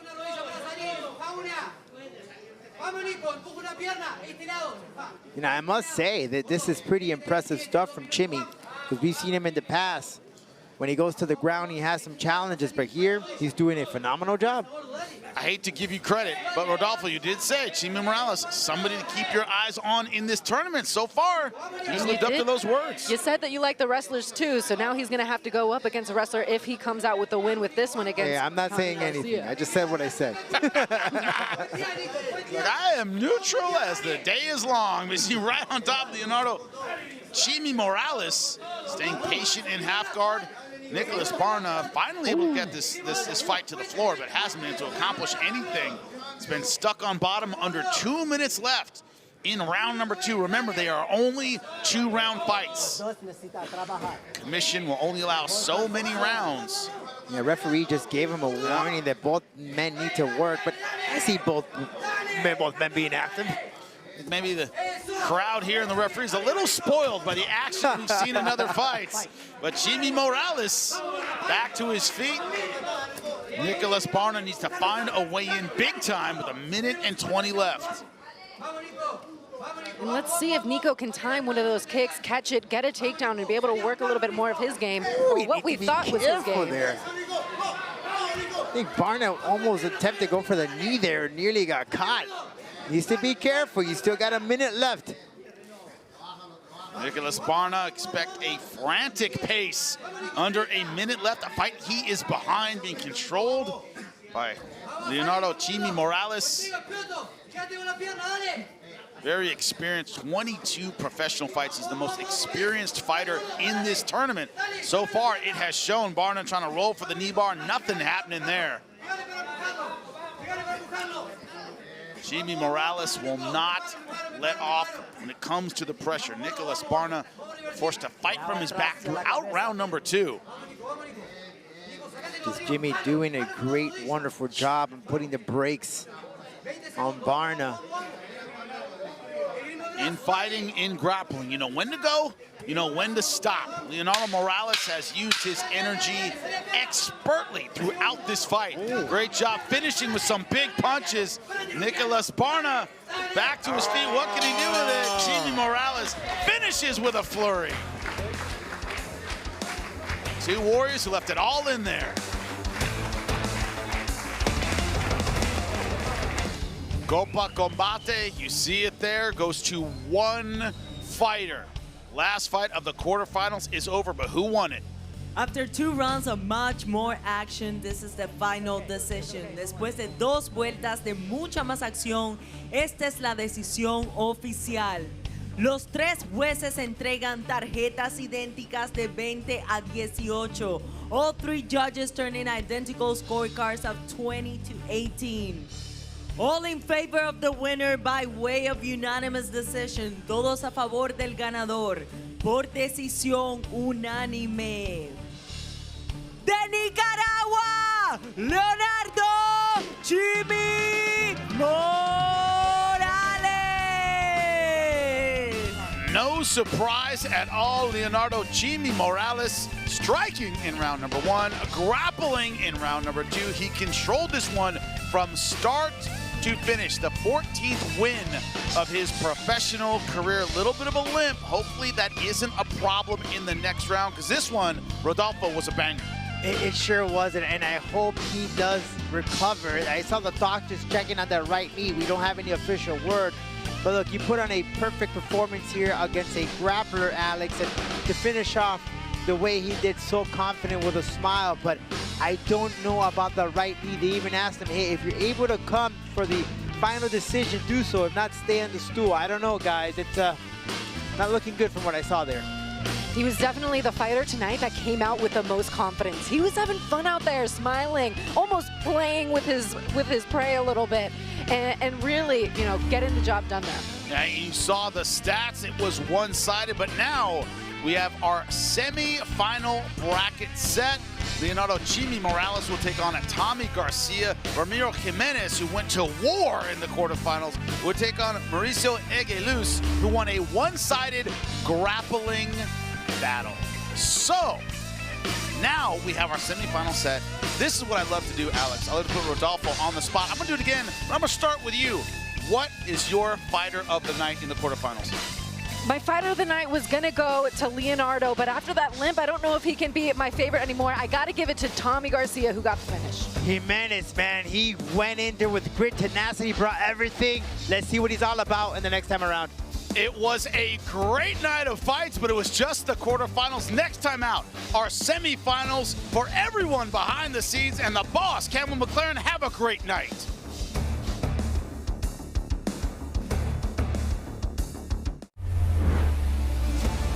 Combate Global. What an incredible fight. Can you believe what you just saw? We have a champion.